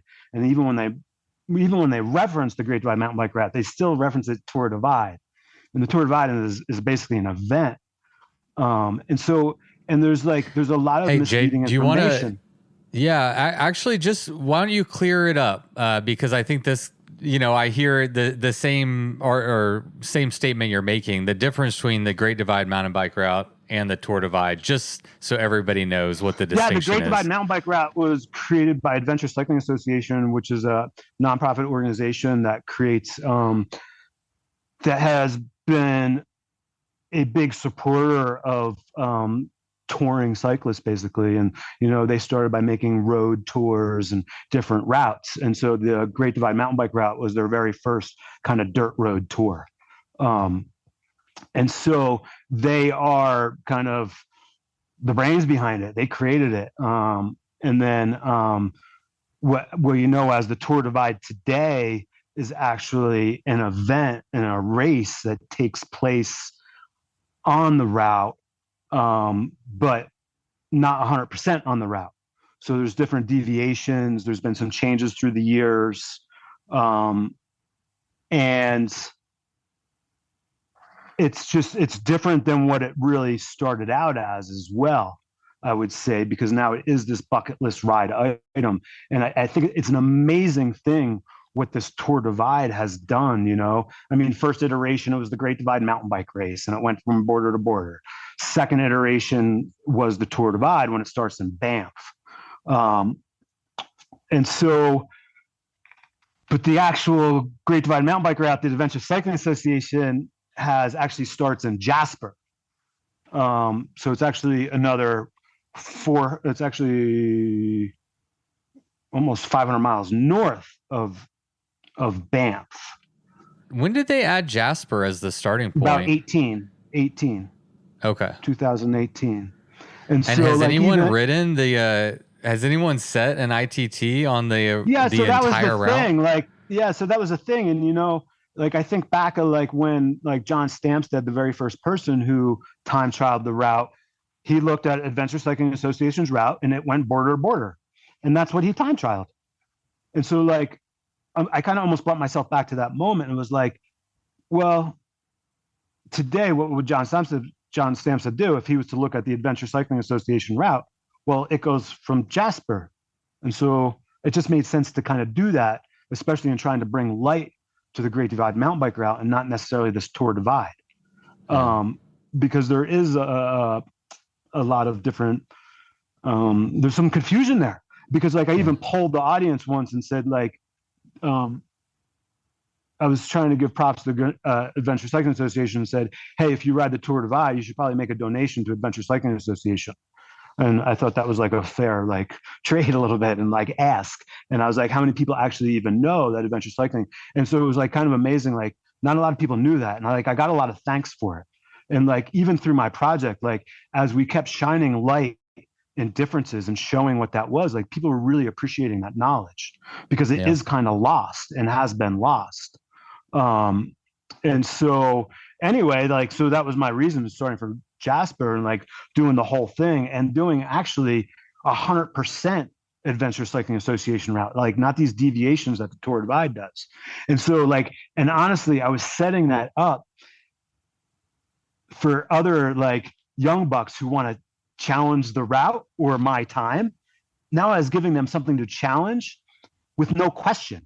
It's like, not which route do you do, because the Tour Divide has had different things and people are like, well, do you do Coco Claims or you do the Flathead Valley? And not that the audience knows what these are, but these are two different routes with on the Tour Divide that people ask when people are looking to set a record or challenge the time. They're like, well, which way should I go? Or what about this? And what about this alternate? Or what about the weather? And this gets shut down in mud. Like I was trying to get rid of all of that because that only happens like in the Tour Divide, which could really only happen, which I think like, honestly, you can only win the Tour Divide. And I don't think people should be able to set the record on the Tour Divide. And so I was trying to set this template up to be like, oh, you want to do a record on the Great Divide mountain bike route? Well, here it is, because Jay did this. And it goes from Jasper to the finish. And all you got to do is follow the ACA route 100%. No questions. Super simple. A very easy formula for someone who wants to do an FKT. There it is. I was just like trying to put that out there. And then I was also leaving space for people to up the ante, because I think that is important when people are doing challenging records and wanting to do FKTs. If there's an opportunity to do something harder or longer, I think they should. That comes down in the climbing world. When people set these routes in the climbing world, Joe will go do this route and he'll claim this route. Well, the second guy will look at the route and be like, I'm going to do this variation, which is going to be harder. And so then they up it. And so I was doing the main route. I was doing the main ACA route. And there's also alternates on that route. So if somebody wanted to like chase that record, but then up it and be like, hey man, we're going to do this, but we're going to do the Flathead Valley. Perfect. So that gives that opportunity to kind of raise the bar. And then the next person would have to do the Flathead Valley and the route. And so I think it just like creates this, this groundwork and like respecting each other as well. And also respecting the space of fastest known times and keeping things consistent. In some years, you just can't do it. If weather doesn't let you, or if a fire doesn't let you, that's just the nature. And I believe it's the allure in the route of being like, am I going to be able to get a clean run? Like, that's a question, because you don't always get a clear. That's not always the case. So as a challenger, you got to accept that. Like, honestly, I've been super lucky. Like, I've had 7 clean runs. Wow. With no alternates. Doing the Tour Divide, like how I was supposed to do it. Like, you know, this time I was kind of like I was challenged with that stuff. And that was neat. That was a new experience for me. I had to deal with the fire. And just like different things along the way, which was it was neat for me, actually. Like I'm glad I didn't have an easy run, because I feel so fortunate for my first 7. Not that they were easy. Well, but sure, but you had good weather. The challenges were less, yeah. But so anyway, like going back to like the Unearthed, like that was like kind of the thinking behind it and doing my own thing. And then like a film piece, like, you know, I had agreements and like, we still like doing like interviews with like Mac McCoy, who created the route from ACA, you know, interviews with like John Stamstead, the first person who time trialed the route. and other iconic people were being interviewed for this film piece. And then me self-shooting it, and I was doing interviews with like lodge owners and people touring it along the way. And so I really thought there was going to be this like really cool like piece in the end that would have been a documentary style, but like educational, historic piece, and a little bit of me. I didn't want it all about me. I wanted it more of like this piece that, honestly, to help clean some of this air that can be so confusing that's out there. And all these other people putting out misleading information as well, and just using the acronyms as if they're one, TD, Tour Divide, / GDMBR, Great Divide Mountain Bike Route. And it's okay for that confusion to be out there. It just means that we there's space for education. Yeah. And I don't think there's a better way to have a better conversation and a really good conversation than when people know kind of history. Yeah. Yeah, I love it. I'm going to tell you in a little while about another project I'm working on in a similar vein to that. But I'm curious now, like, was there this confusion that you're talking about between Great Divide Mountain Bike Route and the Tour Divide, is what you were doing an effort to show a better way, or was it just to show a different way? To show a way. Just to show a way, yeah. To show a way, like, so it's not saying anything wrong with the Tour Divide, what they got going on. Yeah, there's absolutely nothing wrong with that, and it should remain the way it is. Because it's done so much for sport. And it's so easily recognized, just the word Tour Divide. And it, like I said, it's done so much positive. So it shouldn't change, but people should know that has changed. Like, because like what it was when I first started in 2007 is it's different than what it is today. And that's okay. Like I said, I'm not saying anything's bad because something's different or something has changed. Things have progressed. Things have changed. Okay. Like, accept the change, and that's okay. And look at all the positive it's done, but just know that there was change. And, in an effort to kind of, and I'm not necessarily trying to bring back the old school ways by any means, but like, what does it really mean to do an FKT?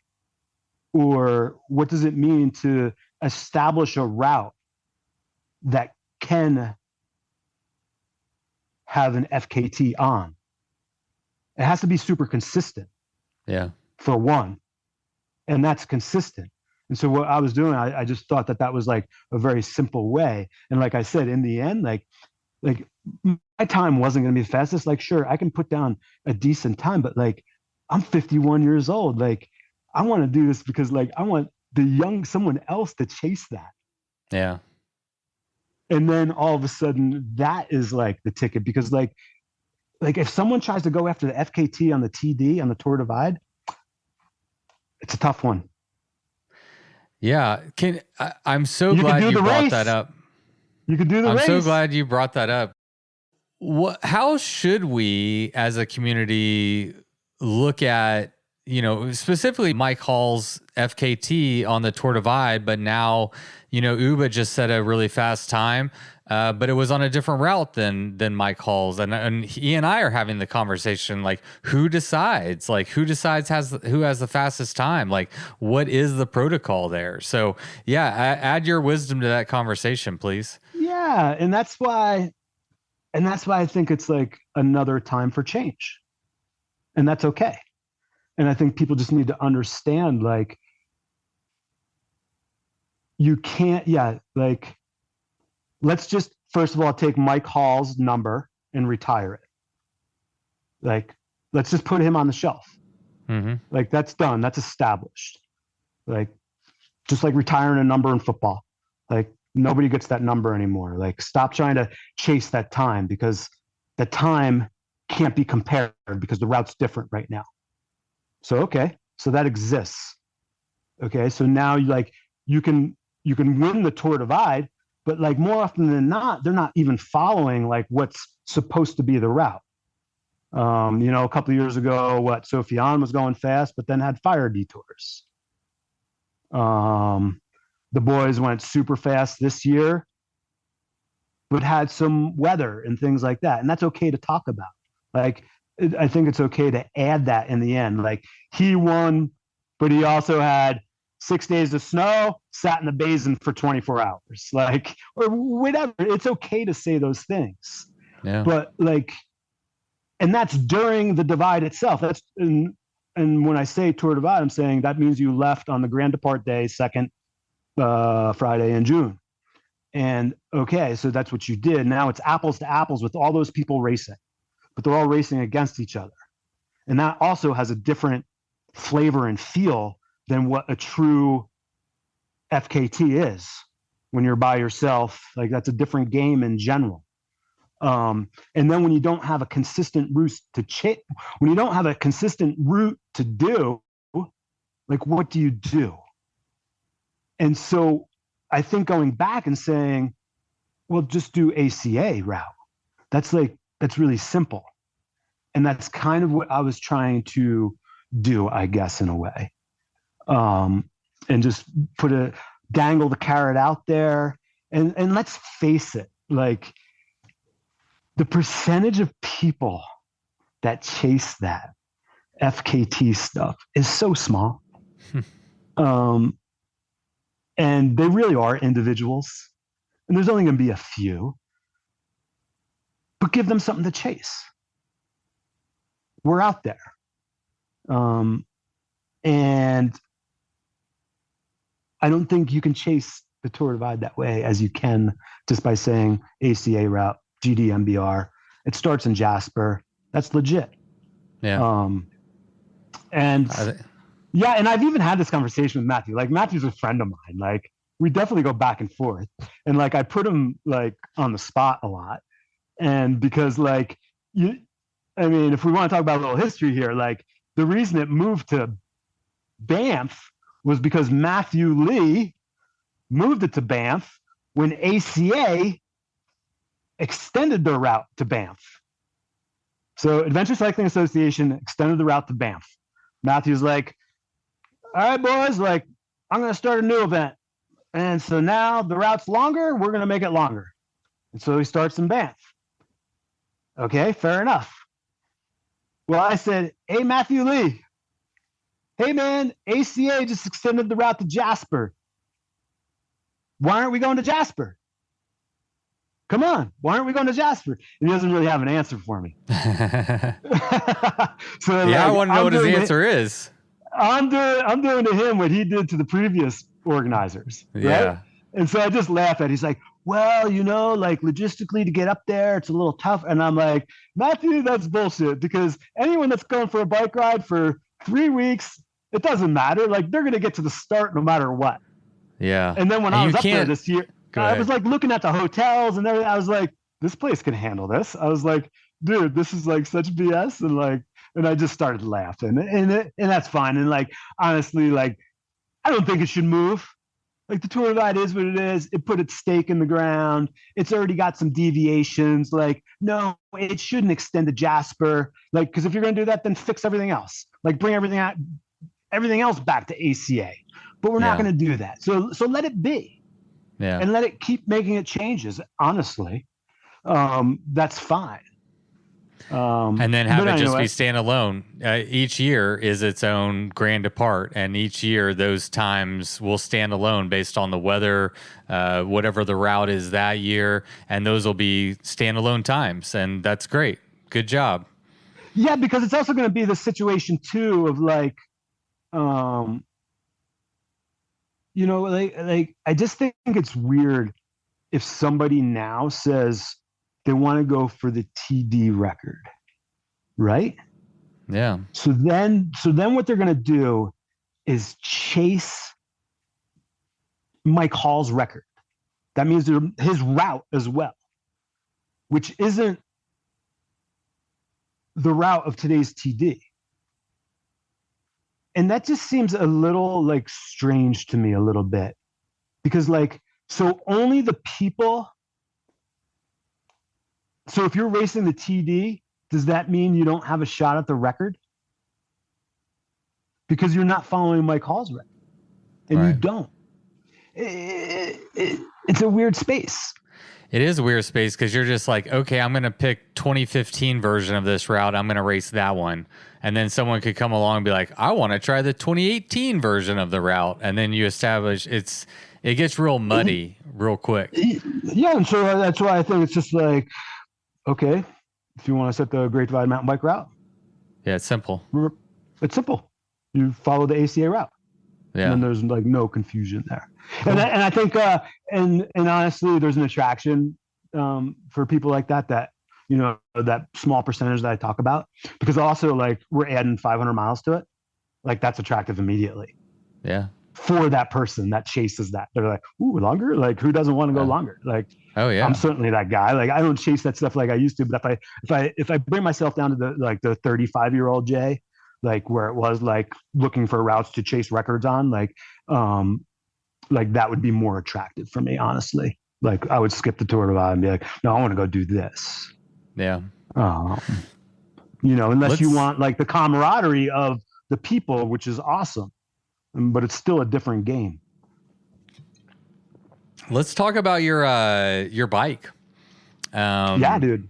That was another fun spin on the Great Divide mountain bike route. Not only did you start in Jasper, but you did it on a very unique bike setup that I know you're pretty stoked on. So kind of the cool thing is, one, you can tell us about the bike, but you can also tell us how it was performing and what you might change going forward on it. So yeah, let's hear it. Yeah. So, I mean, I'm familiar with long bikes already. Like, you know, I ride tandems and have a lot of experience with tandems, actually. So that's one level of experience with a long bike. And then, you know, the mid-tail bike, the Salsa Blackboro that I rode 1,000 miles across Alaska in the winter was another big experience for me. And so now when I was looking to have this experience, like I said earlier in the show, I was actually looking to have one built this year. Like I was like, because I've been thinking about this for years. So it's like finally like it was in my brain. And then this year I was like, I'm doing it. I'm going to get that bike made. And so I was knocking on builders' doors. And then all of a sudden, I got a picture of this bike in my inbox. And I was like, okay, this is easy. I need that bike. And so it turned out to be Esker, obviously, no secret. And they had one just lying around that they've been messing with. Tim, the owner's been messing with, and I know Tim. And I was like, dude, man, like I got this product. I want to ride this thing down the divide. I really want to learn about this. I think I could pack it different. I think it's got these subtle things that like you don't really know only add up over this big long ride. Like, sure, man, sounds good. I'll get you one. Okay. But then it was like built pretty specific, like all the things I've learned, you know, drop bars with 3 different shifting positions. You know, I put a suspension fork on, which I haven't done since my second divide on a tandem in 2009. I haven't run a suspension since then, but now I know the value of suspension. I put more weight on that. So like I put a suspension fork on, and then just the way I had it kitted out as far as luggage and placement of my gear is pretty thought out and specific. And I wasn't carrying a sleeping system. I just know the route so well, the little cubbies I could sleep in, the lodges, and there's more services out there than there ever was. Which means there's more places to sleep. So it was a really fun build in general. There's a couple of things I will change moving forward with the build. I am going to build another one.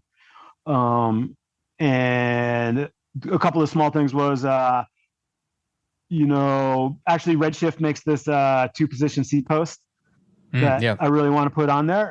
You know, I got this bike a week before I left on the ride, which was absolutely nuts. So I had no experience on it, had no time to dial it in. I got the friggin' thing a week before, scrambling to put it on, realize I have boost hubs with a non-boost fork. I'm friggin' drilling holes in the frame to run wires. I'm having shit overnighted because of compatibility. And like things were nuts for like 6 days before I left. That's all I had the bike for. I got it on a Thursday.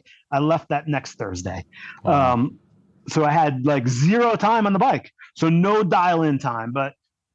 it's not like I haven't done this before, and it's not like I don't have no experience. I went with it. I'm comfortable with it. There's some anxiety for sure, but I made it happen. Um, and so there was just some small things that I didn't get to do. Like people are like, dude, you're running a 34, 120 step cast. I was like, yeah, a little much, but I wanted like 100 mil for it. But it's what I had, and it's what I had to make the bike work. And that's okay. And then I'm a big fan of Viscoset headsets, which I didn't put on here, which I was so mad about every time. And a Viscoset is it's like a binding headset almost. It keeps the front end from like flopping. It gives you stability and steering. I've been putting it on all of my adventure bikes. There again, I discovered it a few years back. And I put it on all bikes. I didn't put it on this bike, and I was so mad at myself the whole time because the front end was moving when I'm just trying to shift and do things and work on my bike. And so just a few like part things. That's a couple of them. And then I am going to mess around with a little bit more of a strategic bag setup on it. But other than that, I love the way it rode. And I keep going back to this, and I need to come up with different terminology, but it's easy for me to say stable. And that's an easy thing for someone to realize and be like, well, of course it is. It's a long bike. Of course it's going to be more stable.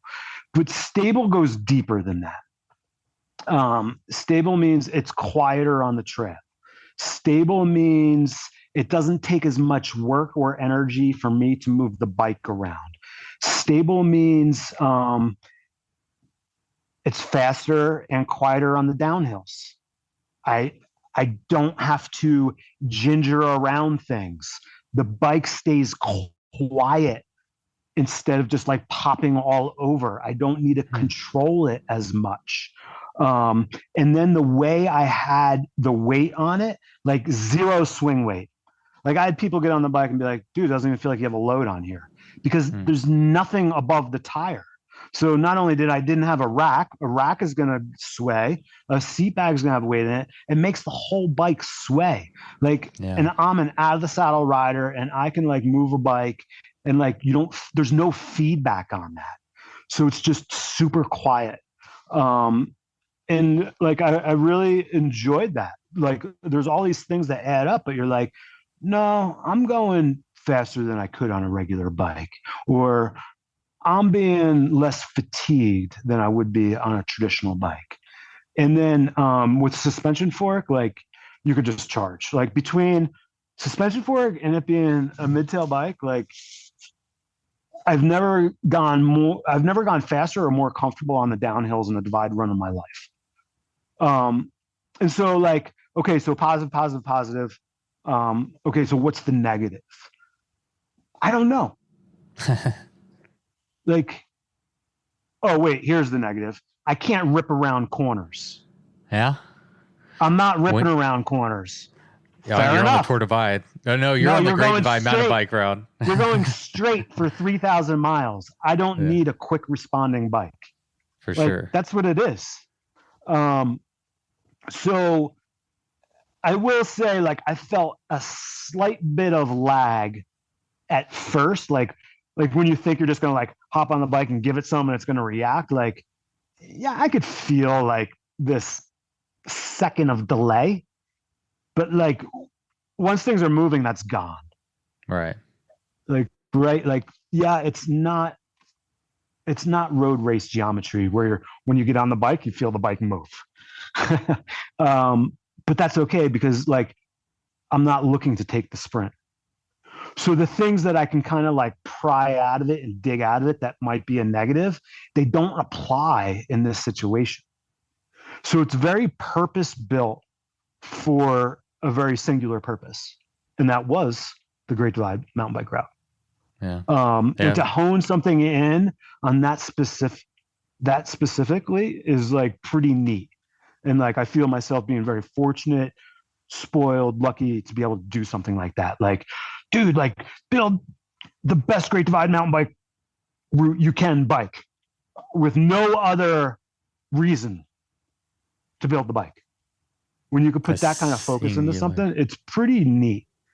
And I learned like 2,000 miles. I got to ride the bike, and I learned a bit from it. And and I'm not gonna I'm gonna continue to work with this frame and this project. That's exciting. Yeah, it is exciting. It's neat. It's neat. And, like, it's fun for me to see, like, when I first rode the Black Borough across Alaska, like, spoke about it. I did it. I believed in it. Wasn't bullshit. I wasn't being paid to say these things. Like, I'm a pretty genuine, like, straight up dude, like, sponsored or not, I'm going to talk about the product, how I feel about it. If the sponsor doesn't like it, well, sorry, then I'm probably not the right person for you. And that's fine. And it's fun to see how many mid-tail bikes now actually do that ride. Right. The That's pretty ITI. neat. Yeah, it's fun for me Yeah. to see. And it's fun for me to see, like, another brand starting to make the bike. And I know where that comes from.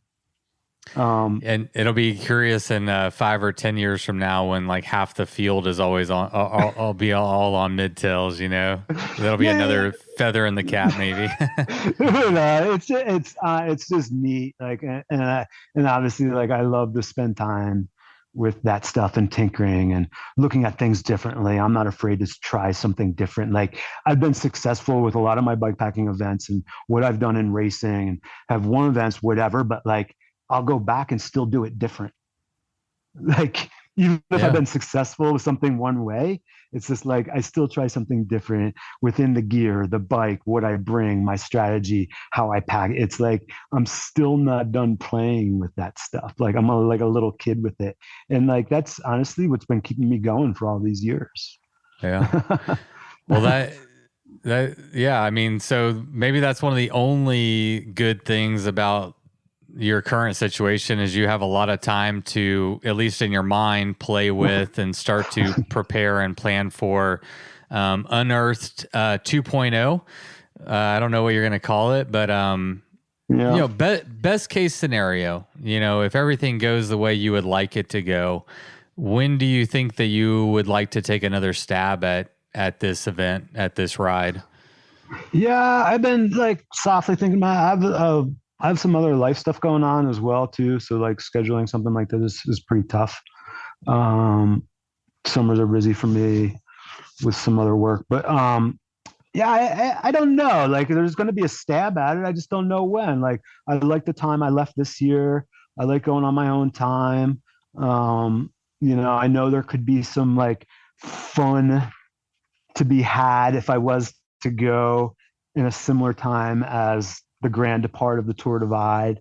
There could be some like cool, just like layover type stuff and how it intermingles and not like different times when I'm en route and not en route and being a part of that camaraderie. And actually, it could be an opportunity to bring even more attention to the project, and meaning more attention to Adventure Cycling Association and their route. And like, so that like, it's really more about that. It's like not about like bringing attention to me, but like, how can I bring like how can I maximize this, and what do I do to set the project up for its most success, bringing more attention to like the route itself and the history and this other stuff that I think is important, and not me doing the ride itself, but this other stuff. And so an overlay with the TDs would certainly make sense, right? Like, I can't ignore that. But I don't know if I'm ready then. And honestly, like, whenever people approach me and talk about like leaving on the actual divide and things like that, like, I'm the first to say, are you sure you want to do the grand depart? Because I think it's the worst date you can possibly leave. Like, I'm pretty much like straightforward with anybody that like calls and like asks me about, hey, I want to do the divide, this and that. Like, yeah, are you really like married to this grand departure? Because like, it's really not that great of a date. I'm just saying. So I don't know. And so I like to do things that make sense for myself as well. Yeah, for sure. Well, yeah, whenever that day comes, I know we'll all be excited for it. And I could see, yeah, not to, just to help promulgate the message that you're trying to showcase between the two different routes, doing it at a same or similar time as the Tour Divide is a good way to showcase, hey, this is a route, this is a race that's happening, and we also have a route that's happening, and they're both existing. They're both here. And I think helping to clear up some of that is valuable. And it actually, we've touched on it briefly here and there throughout this conversation, but it speaks to a larger conversation about the history of bikepacking, the history of this sport, where the rules and the ethics and the ethos and everything came from. And I know you've mentioned that was part of your project, was to help fill in some of the historicity of the Tour Divide. As a podcaster and somebody who wants to help preserve the history and make sure that as new people come to bikepacking, that they understand the space that they're stepping into and at least understand and respect the history of where we came from. So like me and my small little team, I'm starting to work on a project to also help fill in the history of bikepacking at large. And we're just now starting to put the frameworks on like what that would look like. But I'd like to formally ask you if you'd like to be a part of that and just be a guest whenever I do that podcast, because I'd like to talk to like you and John Stamstead and I can't remember the gentleman's name over at the ACA that developed the route, and Matthew Lee, and and maybe Kirsten at Brush Mountain Lodge. Like I really want to help make sure that we don't lose the history and that we know how we got here. And I'll be honest, like I joined the community 6 years ago. So like there's a lot that I don't know that I'd like to have a better understanding and appreciation for. And I know you got your own project working on, but I think, my thought is like the more information, the better, the more we can help educate people and fill in blank spots and why is it this way? And even the conversation, like there's so many things. I guess I'm kind of apologizing because like we could have a 5-hour podcast today because we could talk about media. We could talk about, all these different races. We could talk about them being held on public lands and what it looks like for an organization to potentially come in. Like there's so many conversations that I would like to have with you.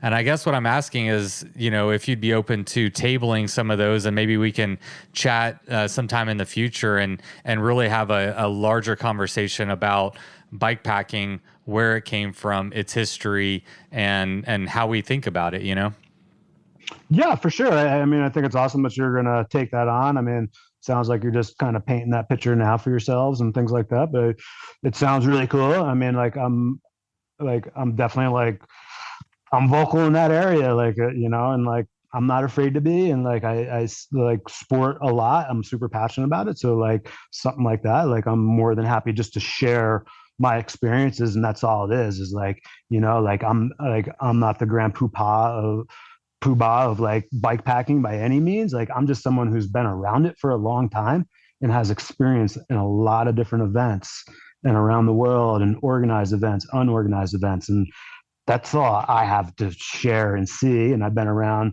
and seen change and like what it meant to like not race being tracked, like from all these different things. And those are fun things. And I'm not against where sport is today either. Yeah. And it's like, there again, like going back to the history of it though, is like super important. So like, anyway, yeah, I'd be more than happy to just give you my take on some of that for sure. Yeah, no, I appreciate it. Yeah, it's not about the cool thing about bikepacking is that there isn't a organization that's in charge, which is awesome, right? But sure. I think it, but in lieu of that, we don't have an official record keeper. We don't have official rules. We don't, and I'm not advocating for that. But what I am advocating for is I want to make sure that me and anybody else who's interested that wants to come into this space understands how we got here. And, it's up to you to like honor the past and decide where you want to fit in. And it's not about telling people how to do it. It's just saying, hey, I want to collect the history before, heaven, goddamn, you lived through this bike wreck. But, I mean, like I can't talk to Mike Hall anymore. I think that it's important. And I would like, through whatever effort I can with this little podcast to piece together a work. Like I've talked to John Stamstead about coming on to speak to this as well. And I think that yeah, I think it could just do value in the community to just have an understanding of where we came from, what is the history, so that when people come into the space, they know what the space is that they're in, and they can appreciate it. And it's not about telling people do it this way or you're wrong or you're right. It's just it's about educating and informing. And then that's a great thing is people get to make up their own minds about how they do it. But I think clearing up confusion and having an understanding of our history just has merit and value by itself, you know. It's huge. Like I think actually, like one of the biggest things is like Tour Divide itself has had such a big impact on bikepacking, but and like people want to follow. Like you'll often hear people be like Tour Divide rules. You'll hear people say that when they talk about events and things like that. The thing is, like, Tour Divide is very unique in its own self. It's like nothing could be replicated. You can't have another Tour Divide. There's never going to be another event like it. And even when it comes down to the rules and ethos and ethics and whatever's written there and bullet pointed, like none of that, no other events really follow that or can be like, or they can even follow that because like there's no one that really enforces those things. The community does with Tour Divide. Any other event is going to be an organized event, or there's going to be someone that's running it and that is going to actually enforce those bullet points. Tour Divide doesn't have that. Nobody enforces that. But yet everyone wants to look at it as this great example and follow its rules, but you can't. And like, and there again, nobody enforces those, but the community does. And that's where people get confused. And like a lot of people need and want rules. And like you can have that. There's plenty of organized events. Like go do a Nelson Trees event or go do like, there's so many now, right? There's hundreds of events and like there's organizers to them. There's actually race directors to them. Understand this, people. Like bikepacking is not like these people have race directors and you sign manuals and the rules are deep. That's what you're following. You're not following Tour Divide. You're following that race director's rules. Right. And then like even like the OG events, like even like the AZT in Colorado Trail, like they do still have somebody kind of enforcing the rules and calling people out on stuff. There still is an organizer for each one of those. But there isn't for the Tour Divide. Yeah. It's a very unique thing, but they want to follow it. And everyone just needs to know that it's its own thing. Yeah.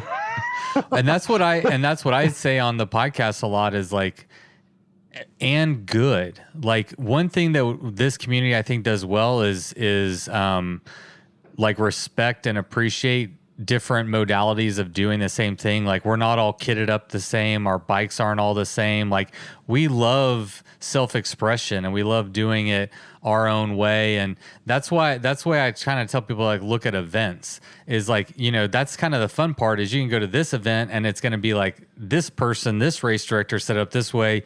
You can go to Tour Divide and Matthew Lee, you referenced him as a disorganizer, which I really liked on one of your posts that I read on social media.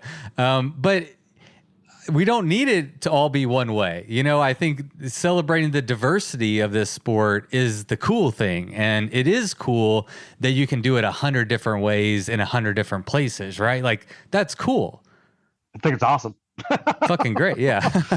So, but the only downside is that I think it gets, I don't want to use messy is the wrong word, but just people get confused and people like, just confused. And they have every right to be. Yeah. They have every right to be confused. Like if all of a sudden like you just learned about like Tour Divide or Great Divide mountain bike route and like all of a sudden you're going down the hole and you're like watching these different like programs or videos and this like that, like you could definitely easily be misled or different information. And then you're talking to someone that's like super educated on it and they're like, whoa, like there's no, you're absolutely right, which is why I want to it's like I think I have a decent feel for the history, but I could still there's always more to learn and I love learning, right?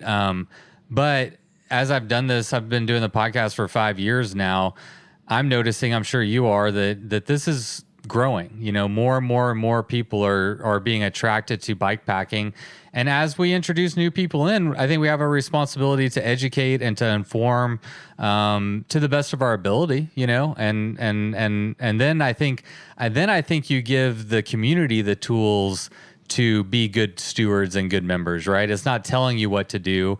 It's explaining where we are, how we got here, and now you're educated, and now you are a steward of the ethos and the history of the sport, you know? Totally. I agree. Cool. Well, we'll table that, man. I'm excited to have that conversation. It's something that in the recent past few months is something that I've started to talk with my teammate behind the scenes here. That's cool. The project that I'm going to be working on. So it would be very meaningful to have your voice added to that conversation for sure. Yeah, for sure. I'd love to. All right, Jay. Well, thank you. Thanks for coming on the podcast. For sure. I'm deeply sorry that you were a victim and were hit on your bike. I mean, this is like the worst case. And I guess worst case is you're dead. Second worst case is that you're dealing with medical bills and recovery and not being able to do the thing that you love absolutely the most. And so, heart goes out to you, man. All the best with your recovery. And look forward to seeing you back on the bike sooner rather than later, for sure. Cool. Thanks, Patrick. I appreciate it. Thanks, Jay. We'll talk soon. Okay. Ciao. All right, everybody. Thank you so much for tuning into today's episode. And a special shout out goes to Jay Petervary. We're all rooting for you and looking forward to seeing you back on the bike as soon as possible. All right, well, I am heading out on a little ITT of the Central Texas Showdown route. Today is Tuesday. I'm going to leave Thursday morning at about 8 a.m. I mean, I don't have an exact start time. I'm riding with my friend Ariel, and we're going to just wake up that morning, pack our shit, and get on the road. So it could be 7 a.m., it could be 8 a.m., it could be 9 a.m., but we're going to get on our bikes and we're going to ride those damn things. So we're taking on the 475-mile Showdown route. This is taking place 2 weeks before we actually do the Showdown event, and I'm probably equal parts nervous and scared. 475 miles, that's a poke.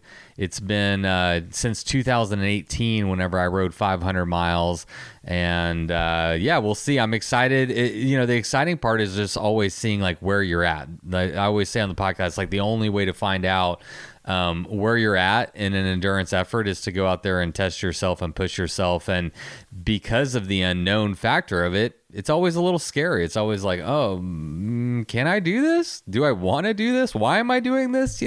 Normal questions.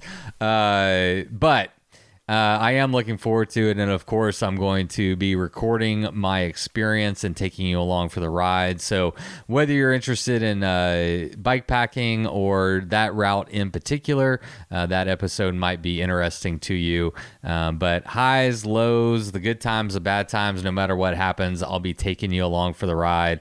And it'll be nice to have some company out there. It's kind of interesting. Like there's so many people who listen to my podcast while they're on their rides. But I'm actually going to be making one of my podcasts on one of my rides. So a little inversion there. All right. Well, that's about it for me. I do want to send a quick reminder that we have 33 spots left for the East Texas Showdown registration, which is awesome. I'm so glad that it's actually still open. Last year it sold out so fast that there was so many people that were like, oh my gosh, I couldn't get in. It sold out too fast. And I felt really bad. But this year I'm excited because there's no excuses. I think we've had registration. Yeah, registration's been open for like 5 days. It'll close, we'll definitely like sell it out. I have no doubt. But at least this time, even the slow pokes, even the pro slows among us are going to be able to get a spot. So that makes me happy. And if you are one of those slow people that doesn't want to be left behind and wants to ride your damn bikes with me and my friends in the East Texas Piney Woods, I recommend you head over to bikereg.com and search for Showdown, or you can go to texasshowdownseries.com and all the information is available there for you. And that's it. I hope to see you there. And I really appreciate you tuning into today's episode. And I hope you enjoyed that chat with Jay. Maybe send him a message of well wishes. I'm sure he'd appreciate it. All right. And until next week, friends, you know what to do. Go ride your damn bike. It was the middle of the night.